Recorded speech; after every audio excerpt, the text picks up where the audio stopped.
Hey guys, and welcome to Little Black Bird 91.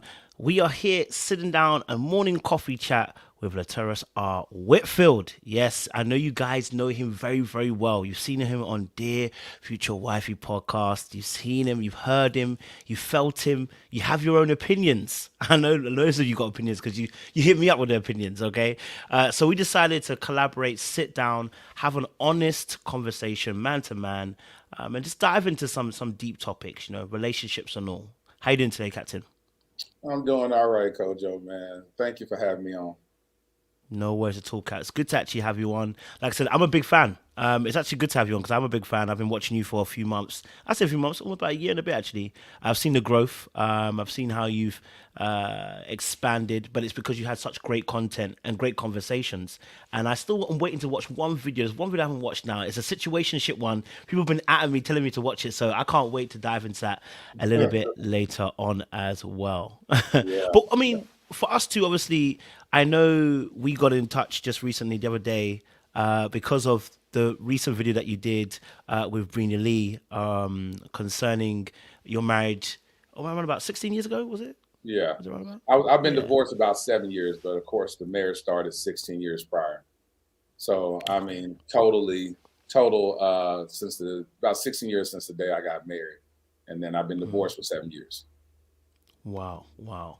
Well, you know what? I want to have an honest conversation because I think the audience had an impression on both our channels. Right. Obviously, we predominantly have a female audience, a black female audience. So I think the consensuses were, I would say, unanimous in how they felt about the situation. But I could understand where you was coming from. So let's dive into it a little bit. Let's start off from here. First and foremost, you saw the reactions from the audience. I want to get your perspective, your immediate thoughts to how the audience responded to that particular video that you did with Brina Lee concerning your past marriage. How did you take the audience's particular responses? Well, one thing I knew that it would be a triggering subject. There's, like you said, there's no pretty way of talking about someone's dark past, which is the reason why God has been using me uniquely to talk about my past so they can bring healing to people. In that episode, when we shot that for a channel, she shot that here in Dallas, Texas. My production company shot it.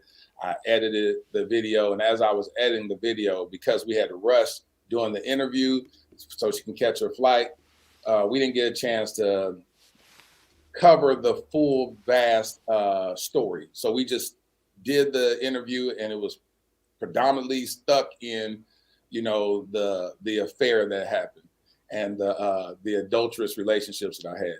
And so we didn't get a chance to come full circle with it. And so I did a live with her a couple of weeks after that. Well, actually, probably the following week, and we began to unpack stuff and let them know that, hey, this was rushed. You want the interview to be about an hour and a half, but it ended up being like 40 minutes or whatnot. So while I was editing it, I had paused. I was like, am I going to release this video?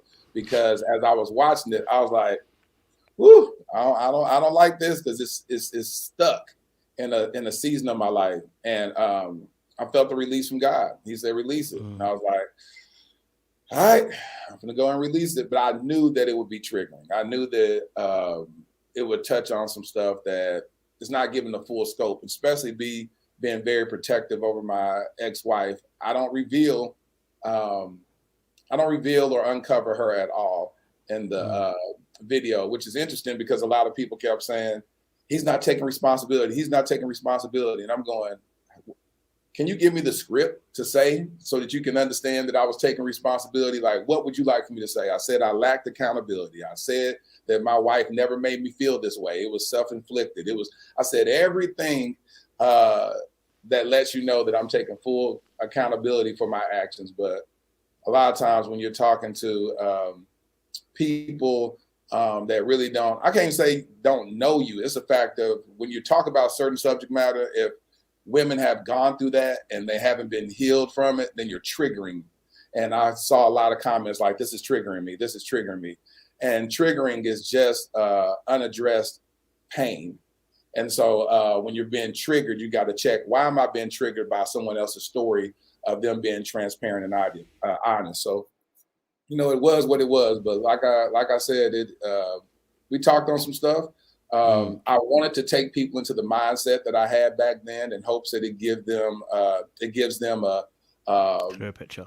a clear picture so that they know what to steer away from and know the signs when they're dealing with the guy that was like my past. And they go, oh, I saw this video with the terrorist, and yeah, I think I'm dealing with a terrorist.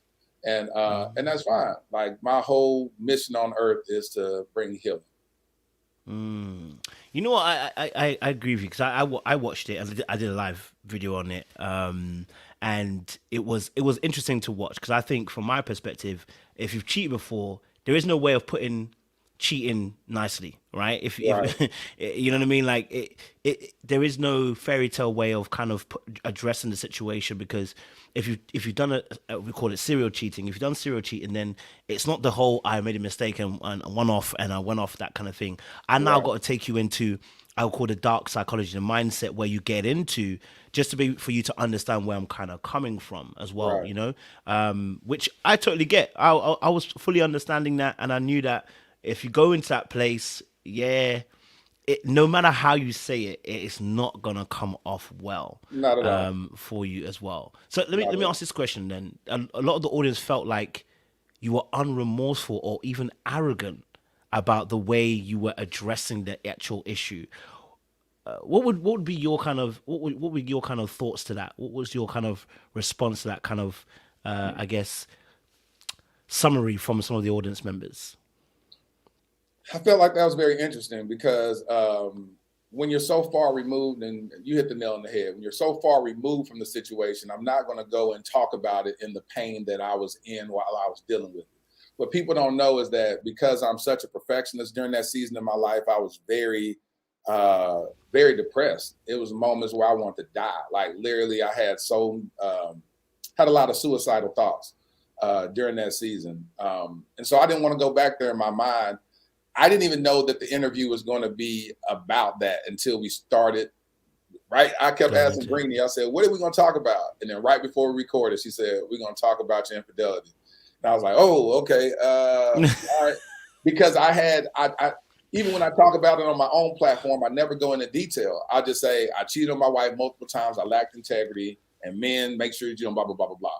I just say it. But I never answered a bunch of questions regarding it. And so that's what it threw me off in the middle of it. And I said, all right, so, this is nervous. I'm real nervous about it. So we just going to jump in and we're going to talk. And I only know how to show up authentically. And so I said, all right, well, I guess it's a season to talk about. So let's go ahead and talk about it. But again, I felt like we'll be able to cover everything, to go from the past, hit what caused the transition, and then my mindset now, who I am as a man, and what I've learned from that situation. But I had to catch a flight, camera started dying, and it was like, all right, well, it's a wrap. And so at the very end, she's like, hey, just go ahead and give a quick wrap up. And then I turned to the camera and said something real quick or whatnot. But in editing, I understood what it was. As far as remorseful, it's interesting, because had I been sad in the interview and was talking about it and seemed a little broken in it, then I would get the response, he still ain't healed from that situation. He still ain't healed. He got a lot of healing to do, because he's still stuck in something that happened over 7 to 10 years ago, And so it's never a right thing that you could say. If you're, and truth be told, I'm savvy enough in interviews that if I never wanted to uncover the details of it, I could have just avoided the questions. Like when people ask, for instance, this is a way to avoid the question. So the terrorist, what led you to cheat? She asked the question, what led you to cheat? Wow, that's a good question. It's so hard, because who I am now isn't who I was then. And, it's kind of hard for me to go back into that mindset, because I've dealt with so much healing, and I understand that the worst thing you can do in a relationship is to cheat. And so, I really don't even know how to answer that question, because God has done such healing. Like, I can always talk about it from the present point that never even answers a question, And so what I did, I went straight into it without still uncovering her in it. I just made it all about sex, because people can understand that. If I go into the emotional stuff, all the other stuff that took place in our marriage, then it would then people will say I'm deflecting and making her look like the bad person. And so I just said, I'm not, she didn't deserve to be on this platform. She's a very private person. So I said, I'll just talk about me and talk about what I learned, regardless of how you feel treated, good or bad in a marriage. My response is where integrity lies. And so I said I cheated because I had a lack of integrity, without uncovering the myriad of reasons of what led to it. And a lot of times when you're trying to, you said this yesterday, and I said, gosh, Kojo gets it. A lot of times when you begin to give an explanation, people think that that's an excuse. And that's why I said people can't handle the truth, because you can say, all right, let me explain. They go, oh, there you go, you make an excuse. No, there's an explanation. If I can't, that means I didn't go through any kind of inner work. If I can explain my thought process that led me to doing something that I myself despised. So it's just interesting. It's an interesting question when people ask, well, or I ain't gonna say they even asked it. They just assume he's not remorseful. And it's like, I led, and this is interesting, Kojo. How can I not be remorseful? But I clearly said that when I was cheating, no one knew, not even my best friends. No one knew. And most guys, we're going to brag to our best friends. We're going to be like, yeah, man, showing the pictures. Yeah, this chick right here I'm dealing with right now that no one ever knew. And then I go from no one ever knew, no one ever knowing, to I'm exposing it on a public platform. What would be the intent for me to uncover myself in front of strangers across the world? Am I getting attention? Because that's nothing but negative attention. I already had positive attention. I have a channel with almost 100,000 subscribers. So I'm getting positive attention with people affirming me and the love. But then to say, no, this is who I am. I'm going to show you who I was in the past. I'm going to show you the pain that led to this guy that y'all admire now. A person that can operate in transparency, because at first I operated in secrecy. So people have to have wisdom to be able to look at individuals and go, hold on, he said this right here, but he's doing this now. There's a big disconnect. He had to go through some serious healing in order to be able to sit on platforms and speak transparently and candidly, when in the past he wouldn't tell nobody anything. That's a fair point.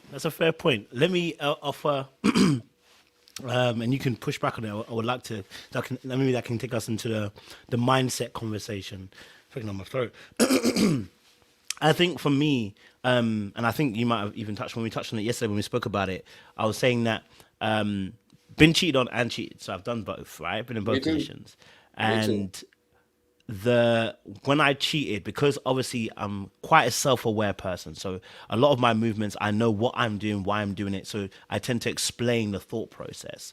And I think I said on a live yesterday, I said about the enjoyment of it, in a sense of the fact that maybe not the enjoyment in necessarily the time. I mean, I'm not gonna lie to you, when I cheated, I enjoyed it. I'm not gonna lie to you. No, I can't lie. But the ending part is being able to explain why I did what I did, is where I said partly is where I'm a supervillain, because part of my explanation, like you said, right, when I cheated, I didn't tell any of my boys. None of my boys knew. In fact, they still don't know, right? Because that's how I wanted it to be. You know what I mean? But part of it, part of me, the supervillain within me, and maybe this relates to the gospel as well, in the sense of the fact that, we're all depraved in some shape or form. Yeah. But it's like, for me in that moment, I was like, after I began to explain it to someone, I finally revealed it. I also too got called arrogant, and when I look back on it, I'm like, I can see why you're saying that, because the question of remorse for me is an interesting term. In a sense of, yes, I'm remorseful for hurting the person, but am I remorseful for my actual action? So in my head, I'm like, I mean, I know what I was doing. I know why I did it. I had to get something out of it. I'm remorseful for hurting someone in the process, but for me, I don't know if the action was remorseful. And I want to maybe get your mindset. I know it's part, we call this dark psychology around here, where you go really deep into it. For you, when they say remorse and everything around that, would you say that you're remorseful for it all, or would you say you're remorseful for hurting the person? Like, what part of it do you say that you feel remorseful for? I'm remorseful for not taking my marriage vows the way that God intended those vows to be carried. Um, that's that's first and foremost, because I took vows with a woman. She had one thing in mind. I had that same thing in mind, but she never gave up on those vows. I did. So I hate the fact that I didn't hold up to my end of the bargain. Now, when you look back, in hindsight 2020, and me knowing what led to it and what opened the door for it and all that stuff, then I go back and I go, all things work together for the good of them that love God and to the called according to his purpose. I can't have one moment and say, I hate it all. This whole thing happened in my life. It was the worst thing that ever happened. It was just, I don't understand the value in it. It was just terrible. I understand how that was out of the will of God, but I also, hindsight knows that God, I had to go through that in order for everything that has been birthed through that experience. So that's where the dichotomy comes into play, because either I sit in remorse and go, this was terrible, I hated that I did that, no good came from it, or I have an objective look and go, wow, I had to go through that in order for this to be birthed. When I find people being changed, transformed, brothers reaching out to me, sliding in my DMs, telling me that they're struggling in their marriage, stepping outside of their marriage, and I'm walking them through this level of transparency and healing in their marriage behind the scenes, then yes, that's been going on for my podcast launched almost 2 years, a little over 2 years, 2 years and 3 months. So the story behind the podcast is that the inner work that's been taking place with other people and brothers. This podcast isn't to get a whole bunch of women's attention. It's for me to heal publicly in front of the world. And for brothers, I said, God, if this is highly effective, men will reach out to me and I will help them break the chains off of who they are now, which is who I was in the past, and not judge them and go, hey, brother, we can preserve this marriage, but you're gonna have to take you're gonna have to man up and take some real steps. So yeah, so when I look at all that, I look at it and I go, wow, God, I made it. You know, it's one of those moments where I say, I made it through that situation. I'm not depressed anymore. I'm not broken anymore. I went through all that, and God is being glorified through my mess. So that's why I said the tricky part about it, because when people look and go, oh, he was arrogant, it's like, what's arrogant about that? Like, how would you like for me to tell the story? Would you like for me to tell the story emotionless? I'm a theater director. I can give you that all day. I can give you exactly what you want. I write scripts like that. I used to be an actor. I could give you that emotion that you want so that you're all on my side. Or I can give you the truth where it doesn't matter what you think. It matters about me being authentic and transparent about my story in hopes that the healed mind can glean information from it and go, thank you, Lord, I needed that. Because there's been a lot of comments that I've read where is this comment that I read this morning. I only got about 2 hours sleep last night, but I went back on Brini's page, and this lady left such a beautiful, beautiful response that tears streamed down my face. And I responded under it and said, thank you. And she was talking about, how can y'all not see the spirit of this man? And I said, thank you for getting it. Thank you for seeing in the spirit and seeing me in the spirit. Because it takes a spiritual eye to be able to hear something in the carnal, because the Bible says carnality is the Greek word for carnal is sarkikos. So to hear something in the flesh, but then be able to hear it in the spirit at the same time. That's when you begin to hear in God's ears and God's eye to be able to see people in that. And that's a very unique place to be in. But she got it. And there's been several other people that got it. But unfortunately, because you're talking about something, like you said, that's the dark side. Like, when would you glorify a cheater? Unless it's you. See, one thing that I know a lot of times that people, they project their own pain. I know that a lot of people deal with, and see, I talk to so many people. So I've talked to women it's been women that have been in my DMs that their husbands will never know that they cheat on them. Like they let me know, hey man, thank you for being honest. Women that have been the side chicks. I did an episode with Dana, who runs Black Marriage Movement, and she was so afraid to share her story about how she fell in love with a guy that was married, but it was a guy that she dated in the past, and when they reconnected, voila, I'm married now. But her heart was still in love with him. Just because you said I do to somebody else doesn't make my heart say I don't to you. So she was real in that. But after we got finished interviewing, she said, you can't show that. I need you to delete that. I don't know why I said that. I have never shared this story before. And I said, and that's why God wants you to do it.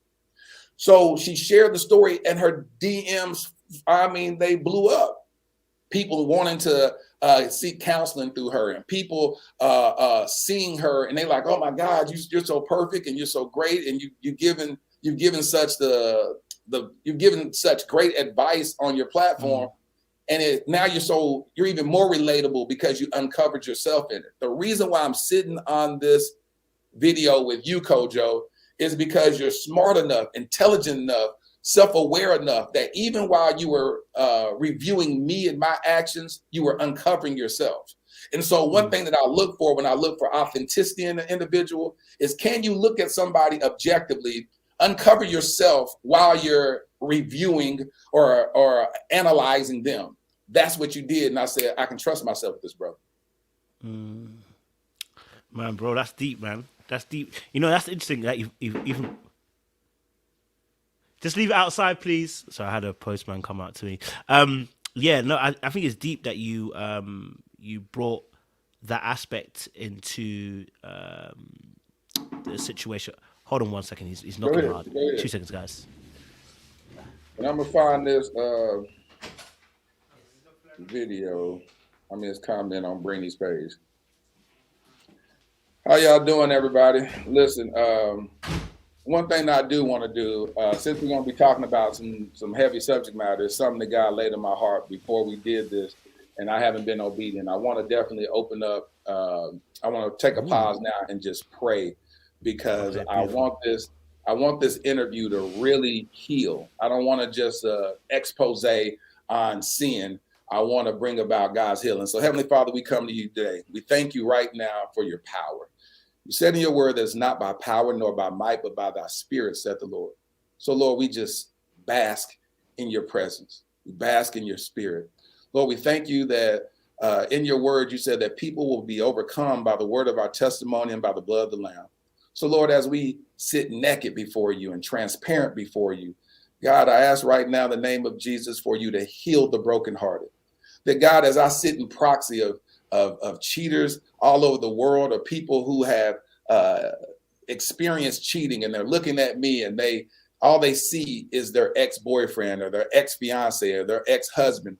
God, I ask for you to allow me to decrease and you increase in me, so that they can see your love, your compassion, your redemptive power, your glory, your restoration. God, we ask these things in your name. Bring healing to the hearts of the broken-minded and the brokenhearted, and the women that are watching this live stream. Lord, bring healing to them in the name of Jesus.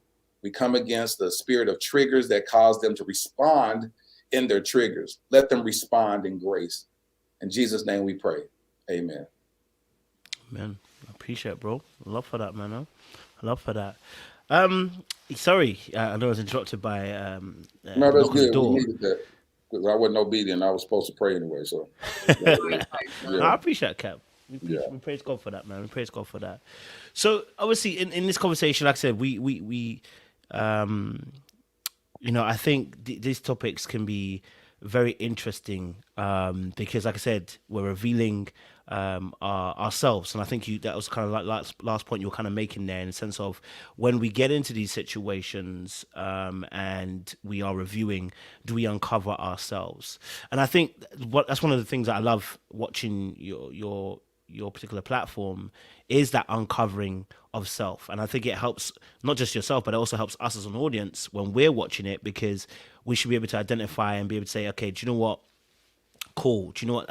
I can see parts of myself here, or I can see my parts of myself. And I think when you were talking, that's where I could see parts of myself in. I was like, yo, I remember the mindset I was in when I was there, and I know, it was dark, and I think one point that really touched me was the point where you said that first time it made you feel like you just, what, the world should just swallow you up. You just felt like it should just, you don't know who you are at that point. You know what I mean? Like, this is not me. I'm not about this. And suddenly you're in something that you're doing that you're like, whoa. And I think what was key, I think my question I wanted to ask you even was, because you said something really powerful, which was that you were the guy, and I think I was the guy too, who was against your boys doing that kind of action, right? You're against them. Yeah. You're the one, that person that will stand up. You say, nah, this is not right. Come on, boys. We should be better than this. You know what I mean? And then you find yourself in that place. I want to ask a question. Question to you is, for me, when I cheated, I knew there was an aspect of brokenness, which was I was trying to wrestle back power with the girl that I was with. I was trying to wrestle back power. For you, what was the area of brokenness that you felt that you were led to this action? I think it was more spiritual, and I didn't even know it while it was happening. Ooh, okay.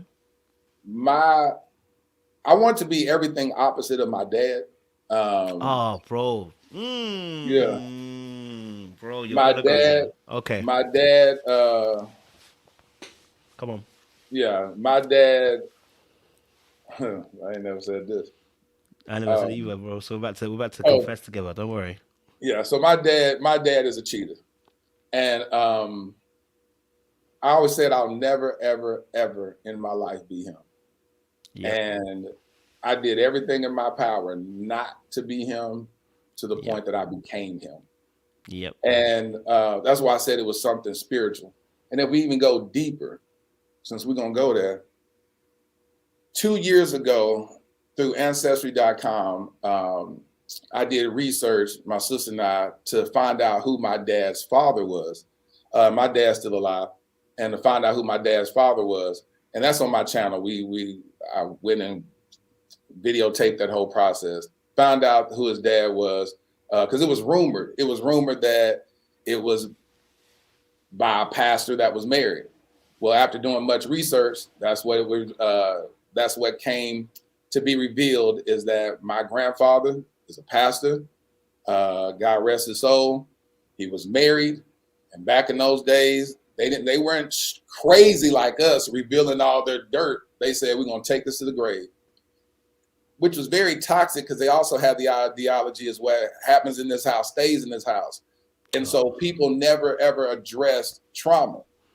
And so my dad, for 72 years, due to the mistake and the choice and the bad decision of my grandfather and my grandmother, because she had a role to play in it, they had a child in an adulterous relationship, and my dad grew up broken, and I never saw my father operate as a whole man.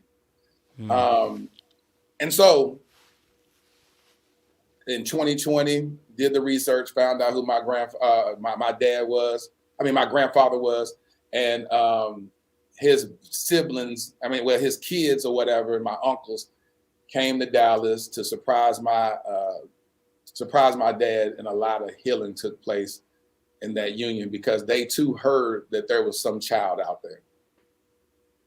The reason why that's so important is because oftentimes we operate in such trauma, and we operate in trauma where we don't reveal our hurts, we don't reveal our pain, we don't reveal our brokenness, and we sweep it under the rug. And then you have 72 years of unaddressed trauma. And in those 72 years, when the trauma is unaddressed, then you're making broken decisions. So you give birth to broken children. You parent from a broken space. You cheat on your whole wife with another broken woman. Now you're breaking the whole wife, and you just keep continuing through the cycle of brokenness. So one thing God told me to do, he told me to start and become the remnant. bring healing to my family. So Yep. that's the place and the position that I've taken, is to say, you know what, it ain't gonna be no secrets around me no more. That we're gonna address some stuff. We're not gonna sweep stuff under the rug, and I'm not gonna start by saying you should have did this, granddaddy and grandma, you should have did that. You know, I think the reason why my grandma died of alcoholism is because she was trying to silence those voices in her head.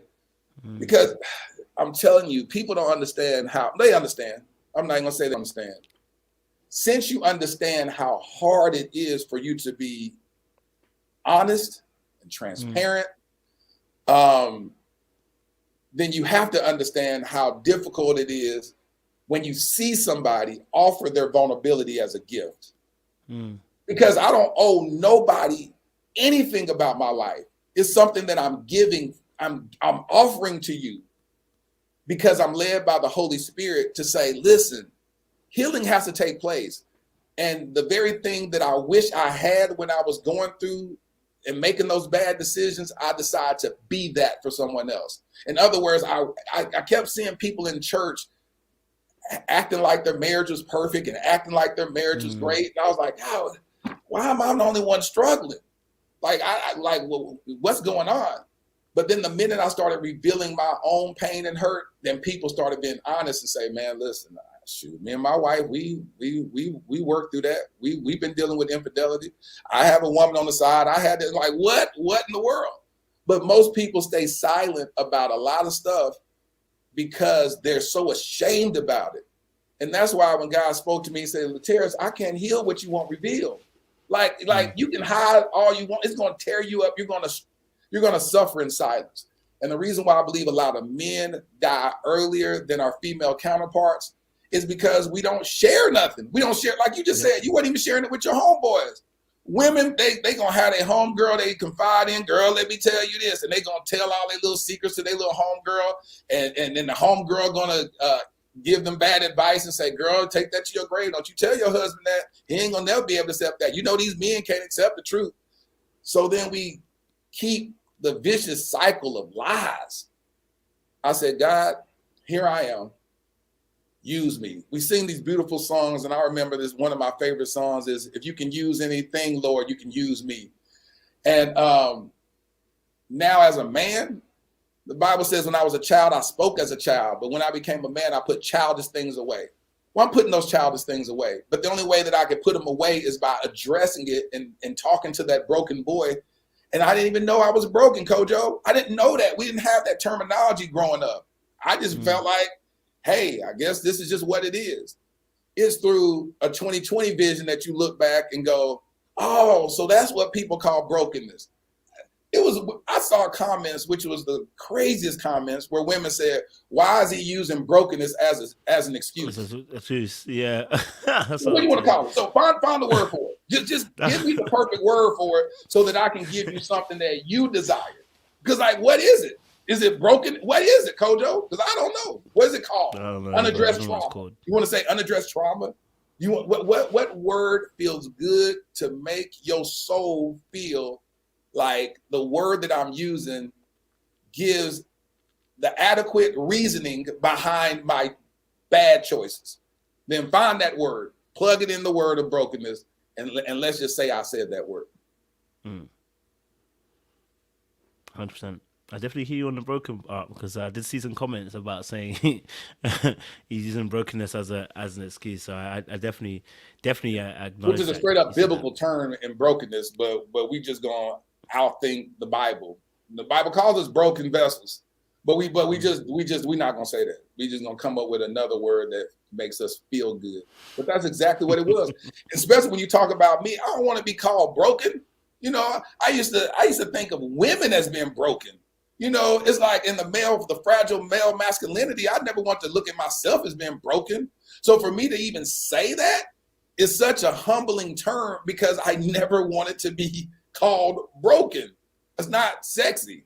You know what I'm saying? That's not the new sexy, is brokenness. So, you know, like I said, it is what it is. That's why I said I never try to win people on my side. my whole thing is just to say, here I am. And I've always been like that. I've always been the type of person to be like, hey, if you love me, you love me. If you hate me, you hate me. I'm gonna be all right.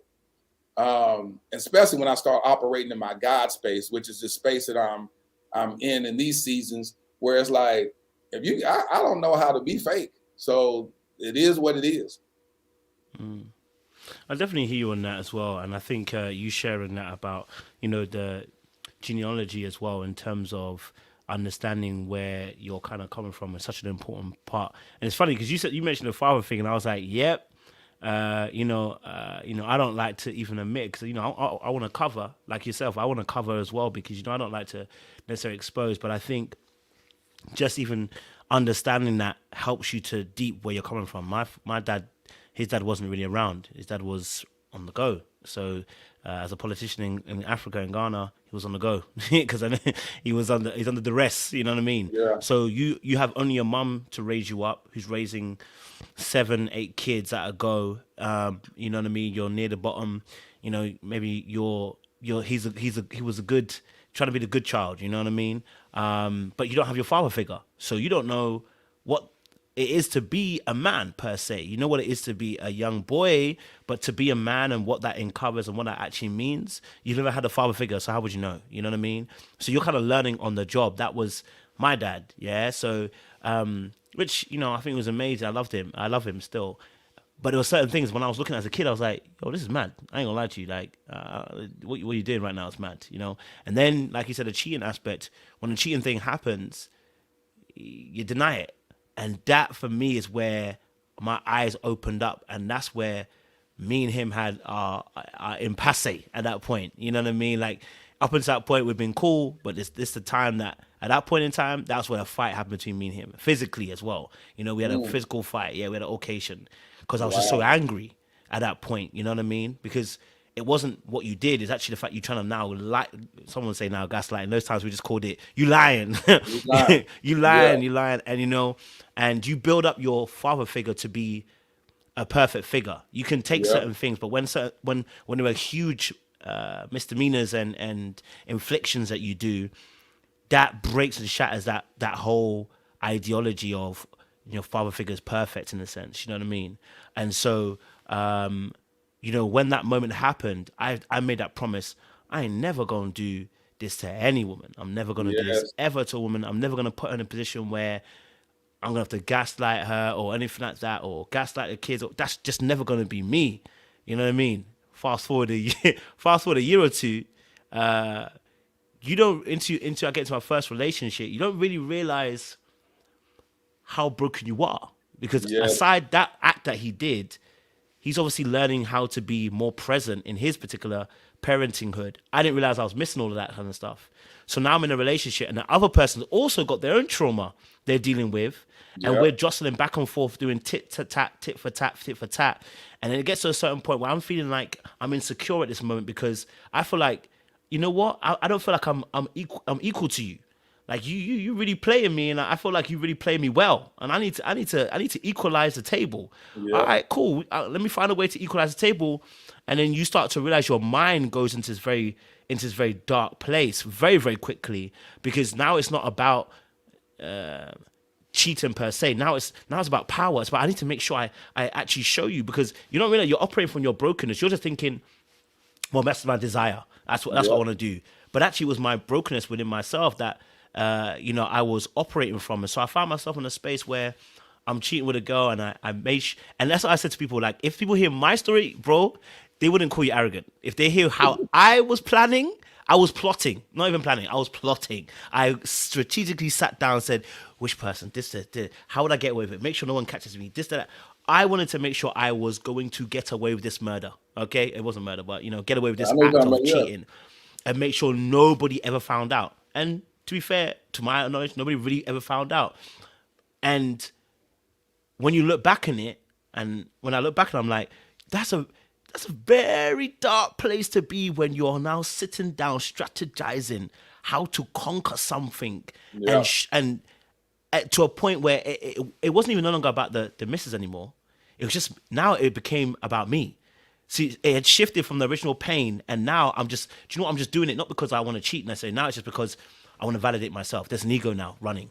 Yeah. There's things in there, you know, and so you find yourself in a very dark place very, very quickly, which is why the Bible talks about, you know, how sin births death.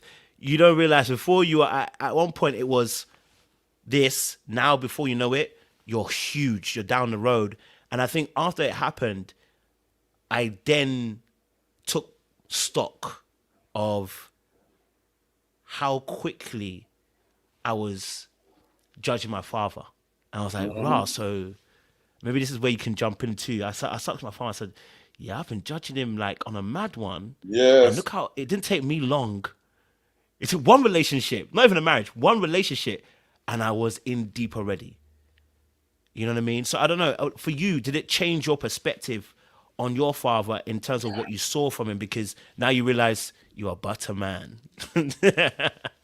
At 30 years old, I walked in my dad's room, sat on the side of his bed, and I said, I apologize for the expectation I had of you when you had no frame of reference. And that was a very mature thing for me to say, because I used to always say, my dad he didn't do this, he blah, blah, blah, blah, blah, blah. But at 30 years old, which means I was 2 years into my marriage, and I said, Dad, I apologize. He was like, yeah. And then when I said that to him, he started opening up, and he was like, yeah, I just never knew who my dad was. It's the first time he ever said something about not knowing who his dad was. And then I asked him, I said, do you ever wonder, do you ever care? Oh, no, I don't care. You know, I had an uncle. He started, and I had an uncle that, you know, he kind of took the role of my dad. And so I don't think I ever really missed anything. And in that moment, I said, he's lying. Yeah. Because the face that I saw on him, the video, y'all go look at it on my channel. The face that I saw on him in 2020, after seeing his brothers and sisters that he had no knowledge of, and this sense of belongingness. See, a father brings identity to his son. Oh, come on. And he went through life for 72 years. Take time, bro. He went through life for 72 years without knowing who he was. But the minute I asked him, did that affect him? He said, no, he deflected. And he started trying to cover up the fact that, no, you cared. And when I saw his face, I just saw this little boy. This is the first time I ever saw it. And he started beginning. My daddy had this unique way of being present and absent at the same time. He was present at home. My dad grew up with me in the household. He was there, but he was absent. He never taught me how to drive a car. He never had a conversation with me about sex. He never talked about dating. He never talked about future. Go to college. He never told me any life lesson whatsoever. I had to learn, like you said, on the job. So I want to address that. Even when I was cheating, see, the devil will meet you in the precise way that you need to be met in the sin. So my thing was, the stuff that I was judging with my homeboys was those guys that when we were touring, I was a national playwright, director, and producer. So a lot of the actors in my play were celebrities and stuff like that. And they would literally be like, they'll see a girl at the play and they'd be like, hey, what's up? They hollering at them, changing phone numbers, come to my hotel. And I was like, how do you just walk up to a total stranger and do what is wrong with you? I don't even understand that. You married, and then the wife may come into town and then they, acting all lovey-dovey, and I'm looking like, God, I just don't ever want to be that person. Crisp. Yeah. I said, I don't want to be that dude. So my thing was, I was the type that never pursued a woman. So the devil said, I'm going to make it real nice for you. I'm going to make them pursue you. So I love transparency with people. I love honesty. And so the biggest turn on for me is when a woman straight up tell you exactly what it is. So the devil was sending women to me that would straight up be telling me like, you know what? People that I knew and people that's in my circle, and they be like, you know what? I really want to sleep with you. I'd be like, girl, you playing like you crazy or whatever. I just oh, not me. yeah, not me. You tripping. And I would be like, no. And then I'll be like, I'm curious now. So then I would agree to it, have sex with them, whether it was oral sex if they want to perform on me, whatever. We can keep it lit. I would agree to the situation. And then in the back of my heart, I said, well, at least I ain't like these other guys that go and pursue these women. You know, she pursued me. She the one that did this. See, the devil will make it as comfortable as possible for you to sin. So so he would do that. And then I also said that I never wanted anybody to be able to use something against me. So I never want to deal with a situation where I'm pursuing the woman and then she can go to my wife and be like, oh, guess what? You know, your husband sliding in here, he tried to holler at me, he tried to do this or whatever. That in order for her to go tell on me, she would have to tell on herself, which most people ain't gonna do. That's why no woman has ever went to my wife and said, hey, I slept with your husband, because they knew that they were the ones that pursued me. And so that's what made it so comfortable for me to continue in that act. But it was never the act itself. Yes, was fun, but guilt would set in automatically. As soon as I would ejaculate, I'd be like, ah, I can't believe I did that. And then I'll always give myself this false lie. It's a straight up lie. I'm never going to do this again. I'm never going to do this again. But I never did safeguard myself from ever preventing that from happening again. So I'll always say that. I used to do this crazy cycle. I was married 2 weeks shy of 10 years. And I used to do this crazy cycle every year. And my anniversary was in the month of January. So every year I would use my New Year's resolution as a do-over. I'd be like, all right, this is a year I'm going to be faithful. I'm not going to cheat on my wife anymore. I'm not going to do that anymore. I'm good. I'm not going to make those choices anymore. And then a couple of months in a year, I'll cheat on her again. Now, to give a clear picture of the brokenness that I had or why I cheated is because clearly there was something broken in the marriage that, of course, I still will never reveal, but it's because that thing ain't fixed. And so you're still operating. I used to always say that my marriage was I used to liken my marriage to the cursed fig tree, where Jesus would walk by a fig tree and be like, you're not bearing any fruit. You know, so we were both stagnant and complacent in a marriage that wasn't thriving. And so though she never wanted to get a divorce, she also, and a lot of people took this statement out of context when they said how the arrogance, he said he wants his wife to fight for him. That's not what I'm saying. I want her to fight for me. It was saying that the marriage wasn't even worth fighting for, even from her vantage point. It just wasn't worth fighting for. So it wasn't like my wife was some victim.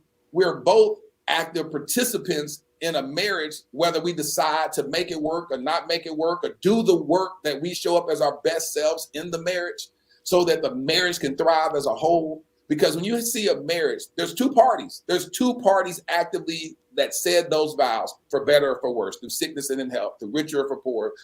Like they both said those vows, and we both have a responsibility.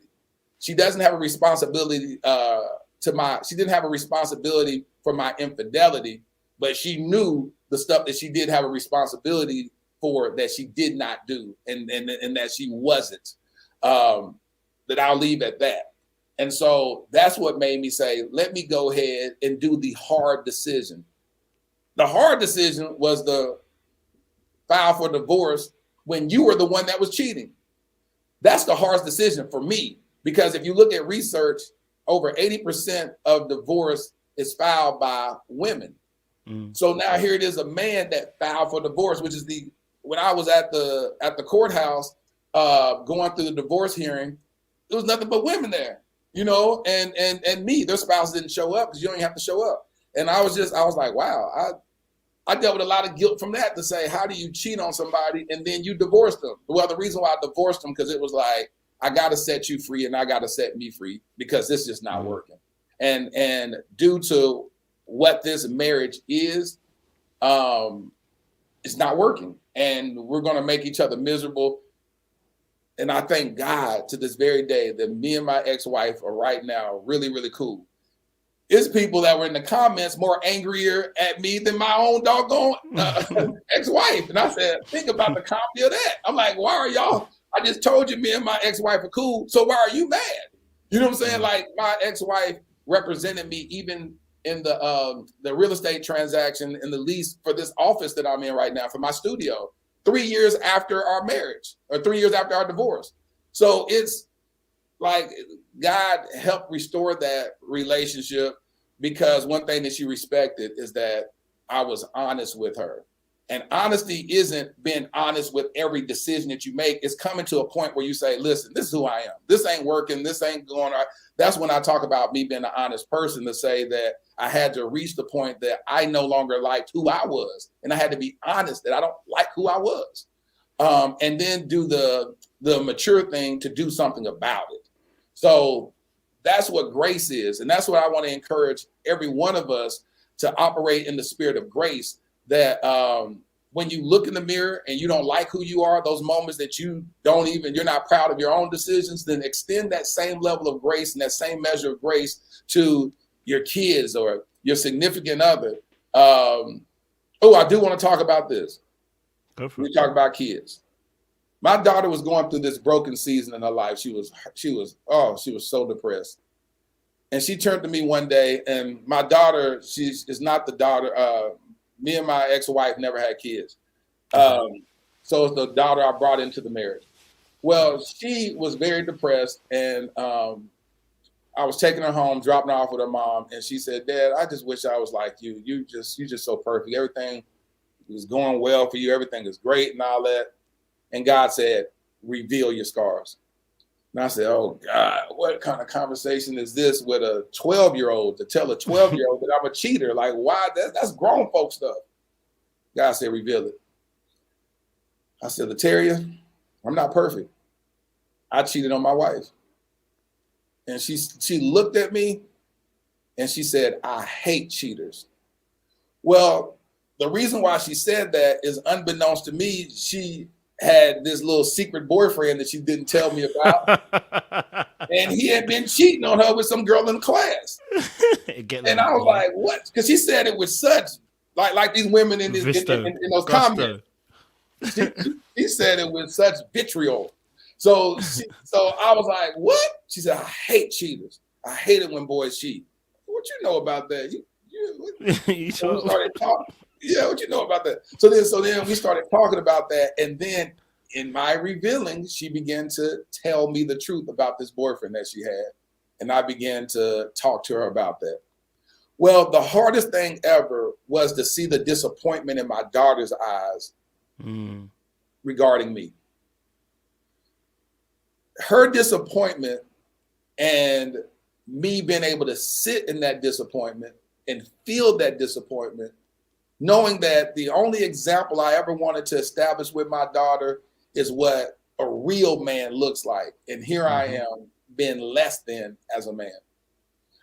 So if I could sit through the pain of my offspring looking at me with disappointment, do you really think, Kojo, that I care about strangers judging my actions? So that's what gave me the foundation to be able to sit in the seat of, with people judging me to this very day, is because I did that hard work early.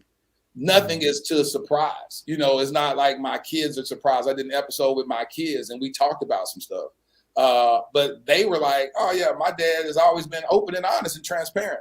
So I don't leave from a place of, I can't believe you did that. I never done anything wrong in my life. I leave from a place with saying, here's my scars. I show my kids my scars on my hand and be like, look, I didn't get it right. Here's the scars on my hand. Now let's talk about this stuff.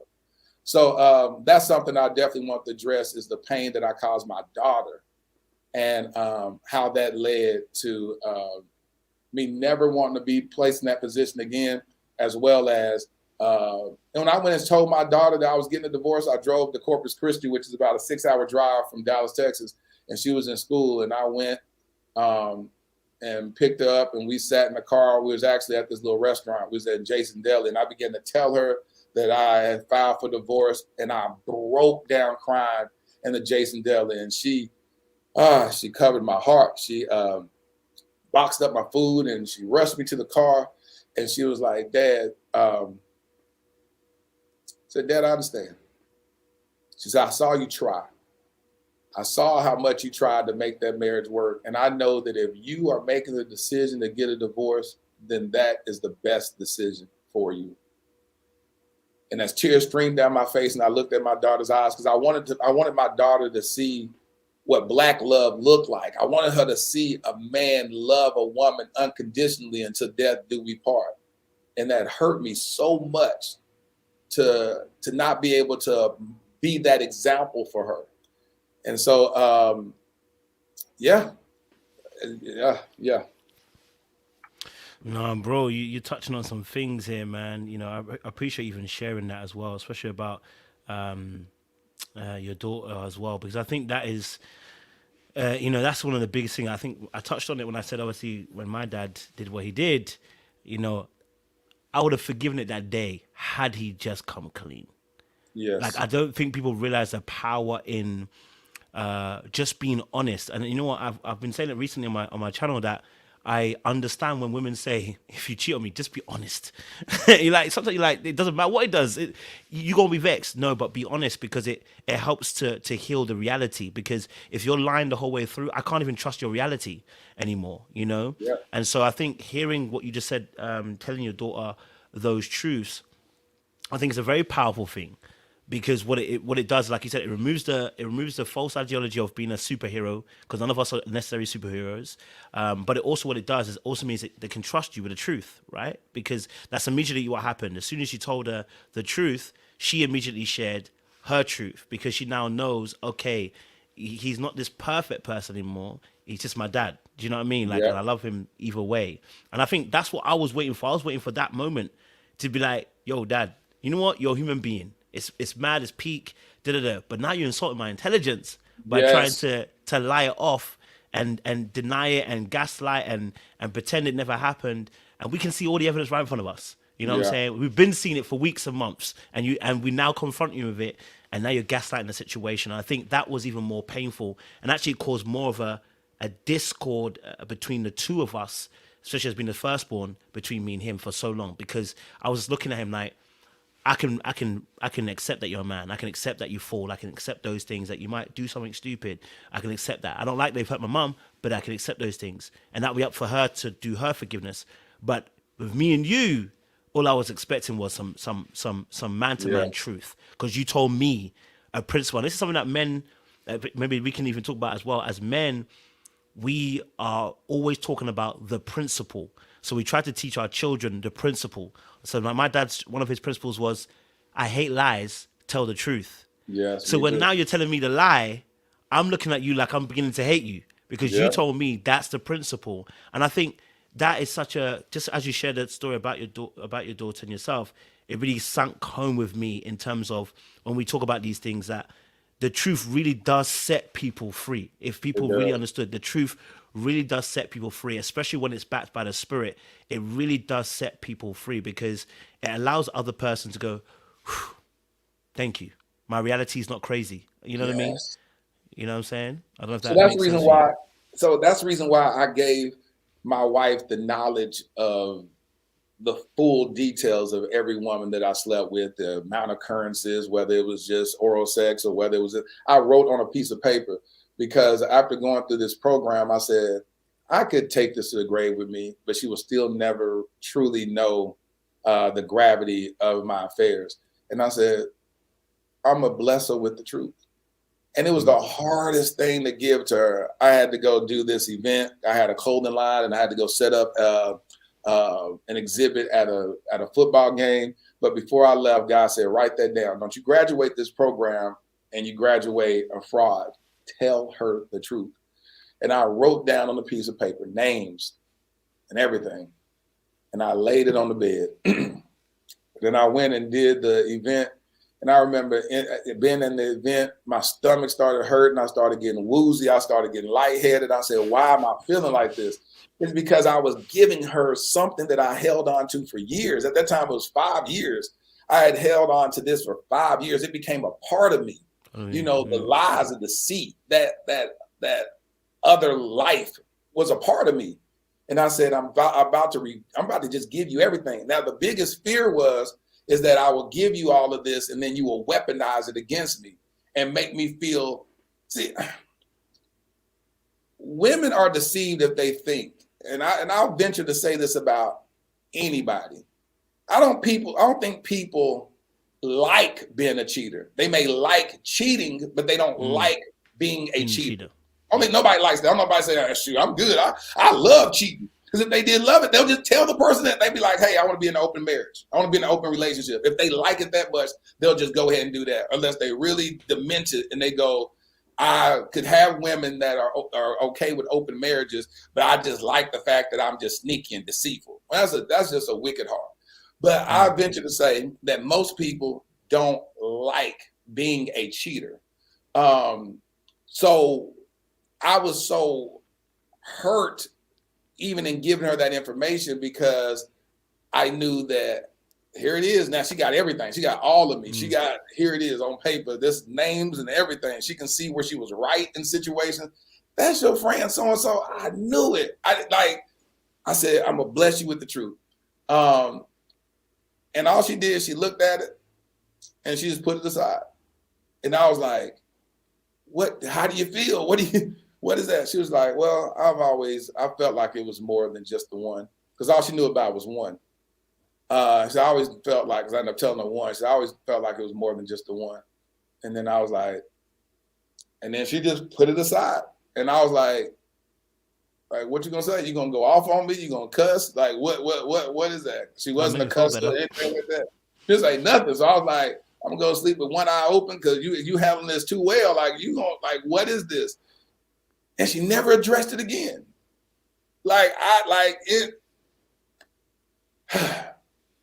So the reality of all of that is, we go through these seasons in our life where we really have to show up and really put the gospel to the test. Where it says, confess your faults one to another so that you may be healed. I could have graduated that program and continued going through therapy, but I would have never, everybody else would have knew the truth except for my wife, because I was revealing everything. I've revealed everything to therapists. I revealed everything to the cohorts of brothers through the program that I went through called Celebrate Recovery. But I didn't trust my wife to reveal everything with her. One thing that I want to offer as advice to the women that are watching this, because I definitely want you to be able to provide a safe space for your significant other, whether it's a boyfriend, fiance, husband.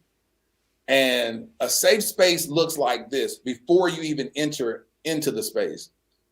Your significant other and love interest is watching how you respond to people that you don't even know that have stepped outside of their relationships, whether it's a celebrity. You're like, I can't never be with no cheater. I can't never. He's watching how you respond in chats and on Instagram posts with other people's business.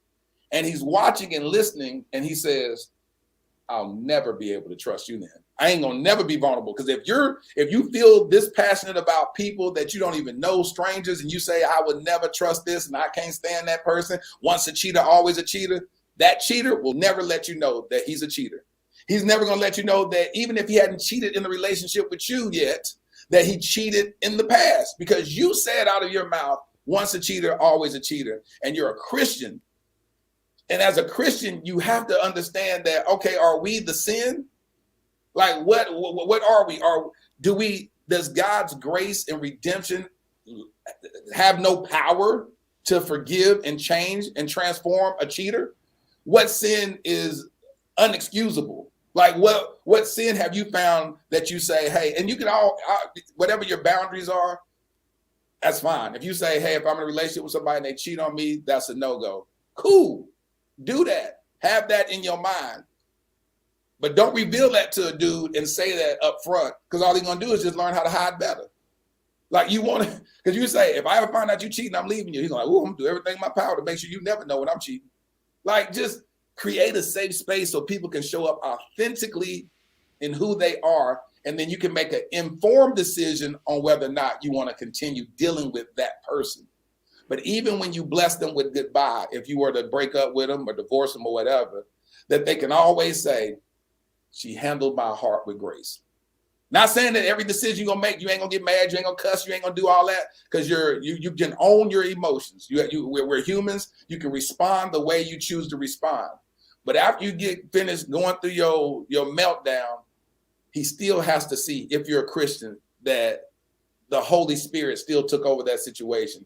And when you decided to leave him, you made a decision based upon God, the Holy Spirit, that came in an alignment with who you are as a person. And you were honest with yourself to say, I can no longer deal with this marriage or relationship because it's not serving me. And you walk away with grace. I told God, teach me how to divorce my wife with grace. It's the craziest thing. It's the craziest prayer I ever prayed, because I didn't want to break her anymore, even in the divorce. So I said, God, I'm in uncharted territory. Teach me how to divorce my wife with grace. And when I tell you, God did it. It was times I just showed up, and I don't even tell people this stuff. It was times I just showed up at the house because I left her everything, and I mowed the yard before she woke up because I knew she wakes up real late. I go and mow the yard and leave. And then she'll text me and be like, somebody must have mowed. Did you come over and mow the yard? I said, yeah. She said, oh my God. Like, what? Wow, what made you do that? I said, God told me to do it. It was times where I would just go and leave money on the door, knock on the door. She opened the door, it's money there, to just be like, I just want to let you know that I still find you valuable. So I'm divorcing you with grace because I'm protecting you from me. So the reality was that even in that season, I was broken, and I realized that I didn't know how to fix it. I'm going through certain stuff that I'm fixing, but I realized that and as I started operating in the other space of healing, I was able to recognize that this marriage the best decision was to split. So yeah, hope that brings value and add content to even in your brokenness. And when people, and I love when you called it the treason of oneself, because in one of my journals I wrote, I called it relationship treason. When you're in a marriage and you go give those secret parts of you to another person. I called it relationship treason because no one deserves the right to have me in a way that my wife had me. And God told me, you committed treason in your marriage. That's a covenant. That's a vow. That's an oath that you took. And if that was by government, then they say treason, death is the penalty. It's death. And so I experienced the death of my spirit, the death of my soul, the death of everything that I thought that I was building, the death of who I felt like I was as a human being. I experienced all that. That's why it got to that dark place to where I no longer want to live, because I was experiencing spiritual death in a level. And if it's men on this live stream, or women that have experienced infidelity, and you were the one that was cheating, because you're experiencing infidelity too. If you're the person that's causing it, you're experiencing infidelity. You're experiencing the effects of it. Because it just don't go. And a lot of times people are deceived when they think that, oh, he cheated on me and his life is fine, his life is great. He's not. Side note, no, that's a movie I'm writing. I was about to reveal something that happened, the stuff that came back to me, because it came back 7 times stronger when someone did me the way I was doing my wife. And that's what led to the ultimate brokenness that led to this podcast. But that's something I don't really get into detail about because it's too much to talk about and it's too revealing. I said the only way I'm gonna explain that is I'm writing this whole movie and I'm gonna let you see what I went through. But I told my wife after we got a divorce, I said, I don't want you ever thinking that, because you know when you're on the outside looking in, you can look at your ex and be like, God, why did you bless them? Their life seems so great now. Hey, look at them. They all doing this and it looks like they're thriving, but you don't know what's going on internally in that relationship. And so what I did with my ex-wife, even 3 years after my divorce, is I went back to her and said, if you ever prayed the prayer that God would seek vengeance on your behalf, let me tell you, he did. And I began to reveal to her everything that went on in the relationship that I had gotten involved in. And she was like, what? And I said, the Bible says, vengeance is mine, saith the Lord. And I said, I want to bless you with this knowledge because I don't want you ever even losing hope in your salvation to feel like, see, God didn't really look out for me. I want to give her that knowledge to say, oh, he did. Because the wages of my sin was death. It was spiritual death. And I wanted her to know that God really was protecting her. He was really shielding her, and God allowed me to be entrapped by the snares of my sin. But yeah, so if you feel like the guy or woman or whatever that's cheated and wronged you, that it seems like they didn't suffer any type of penalty for their actions, trust me, God is a just God. And what he means by that is that he's just going to allow them to inherit the effects of their sin, period. And you will never even understand it. You'll understand the gravity of it. It may look like they're flourishing financially, but there's a spiritual death that has taken place that God is not deceived. He will not be mocked. So it's not I can sit back and go do anything I want to do to people and then say, God, forgive me. And God said, okay, you cool. And then I don't deal with the consequences of that. But so that's that. Yeah, it's deep right now. It's deep right now. There's some comments in the chat that I'll bring up to your presence at the moment. So there's some comments that they want you to clear up the comment that you made about creating a safe space in terms of the cheater comment that you made about when the girl says about, oh, see, this is why I don't trust cheaters, whatever. Yeah, I think let me be honest, they're not saying it's confusion. They are not buying it. I'll be honest with you. Let me not even say they're not buying it. So I don't know if you maybe want to clarify a bit more in terms of understanding what you mean by that in terms of like the safe space for, because I think what it might have sounded like was create a safe space for cheaters. So I think they might have taken it that way. But if you just touch on that point again, just so that we can clarify it a bit more clearer for people, so there's no misunderstanding for them. So what I'm clearly saying is this: create a safe space where someone is able to reveal to you the truth of who they are in every facet during every phase of that relationship, period.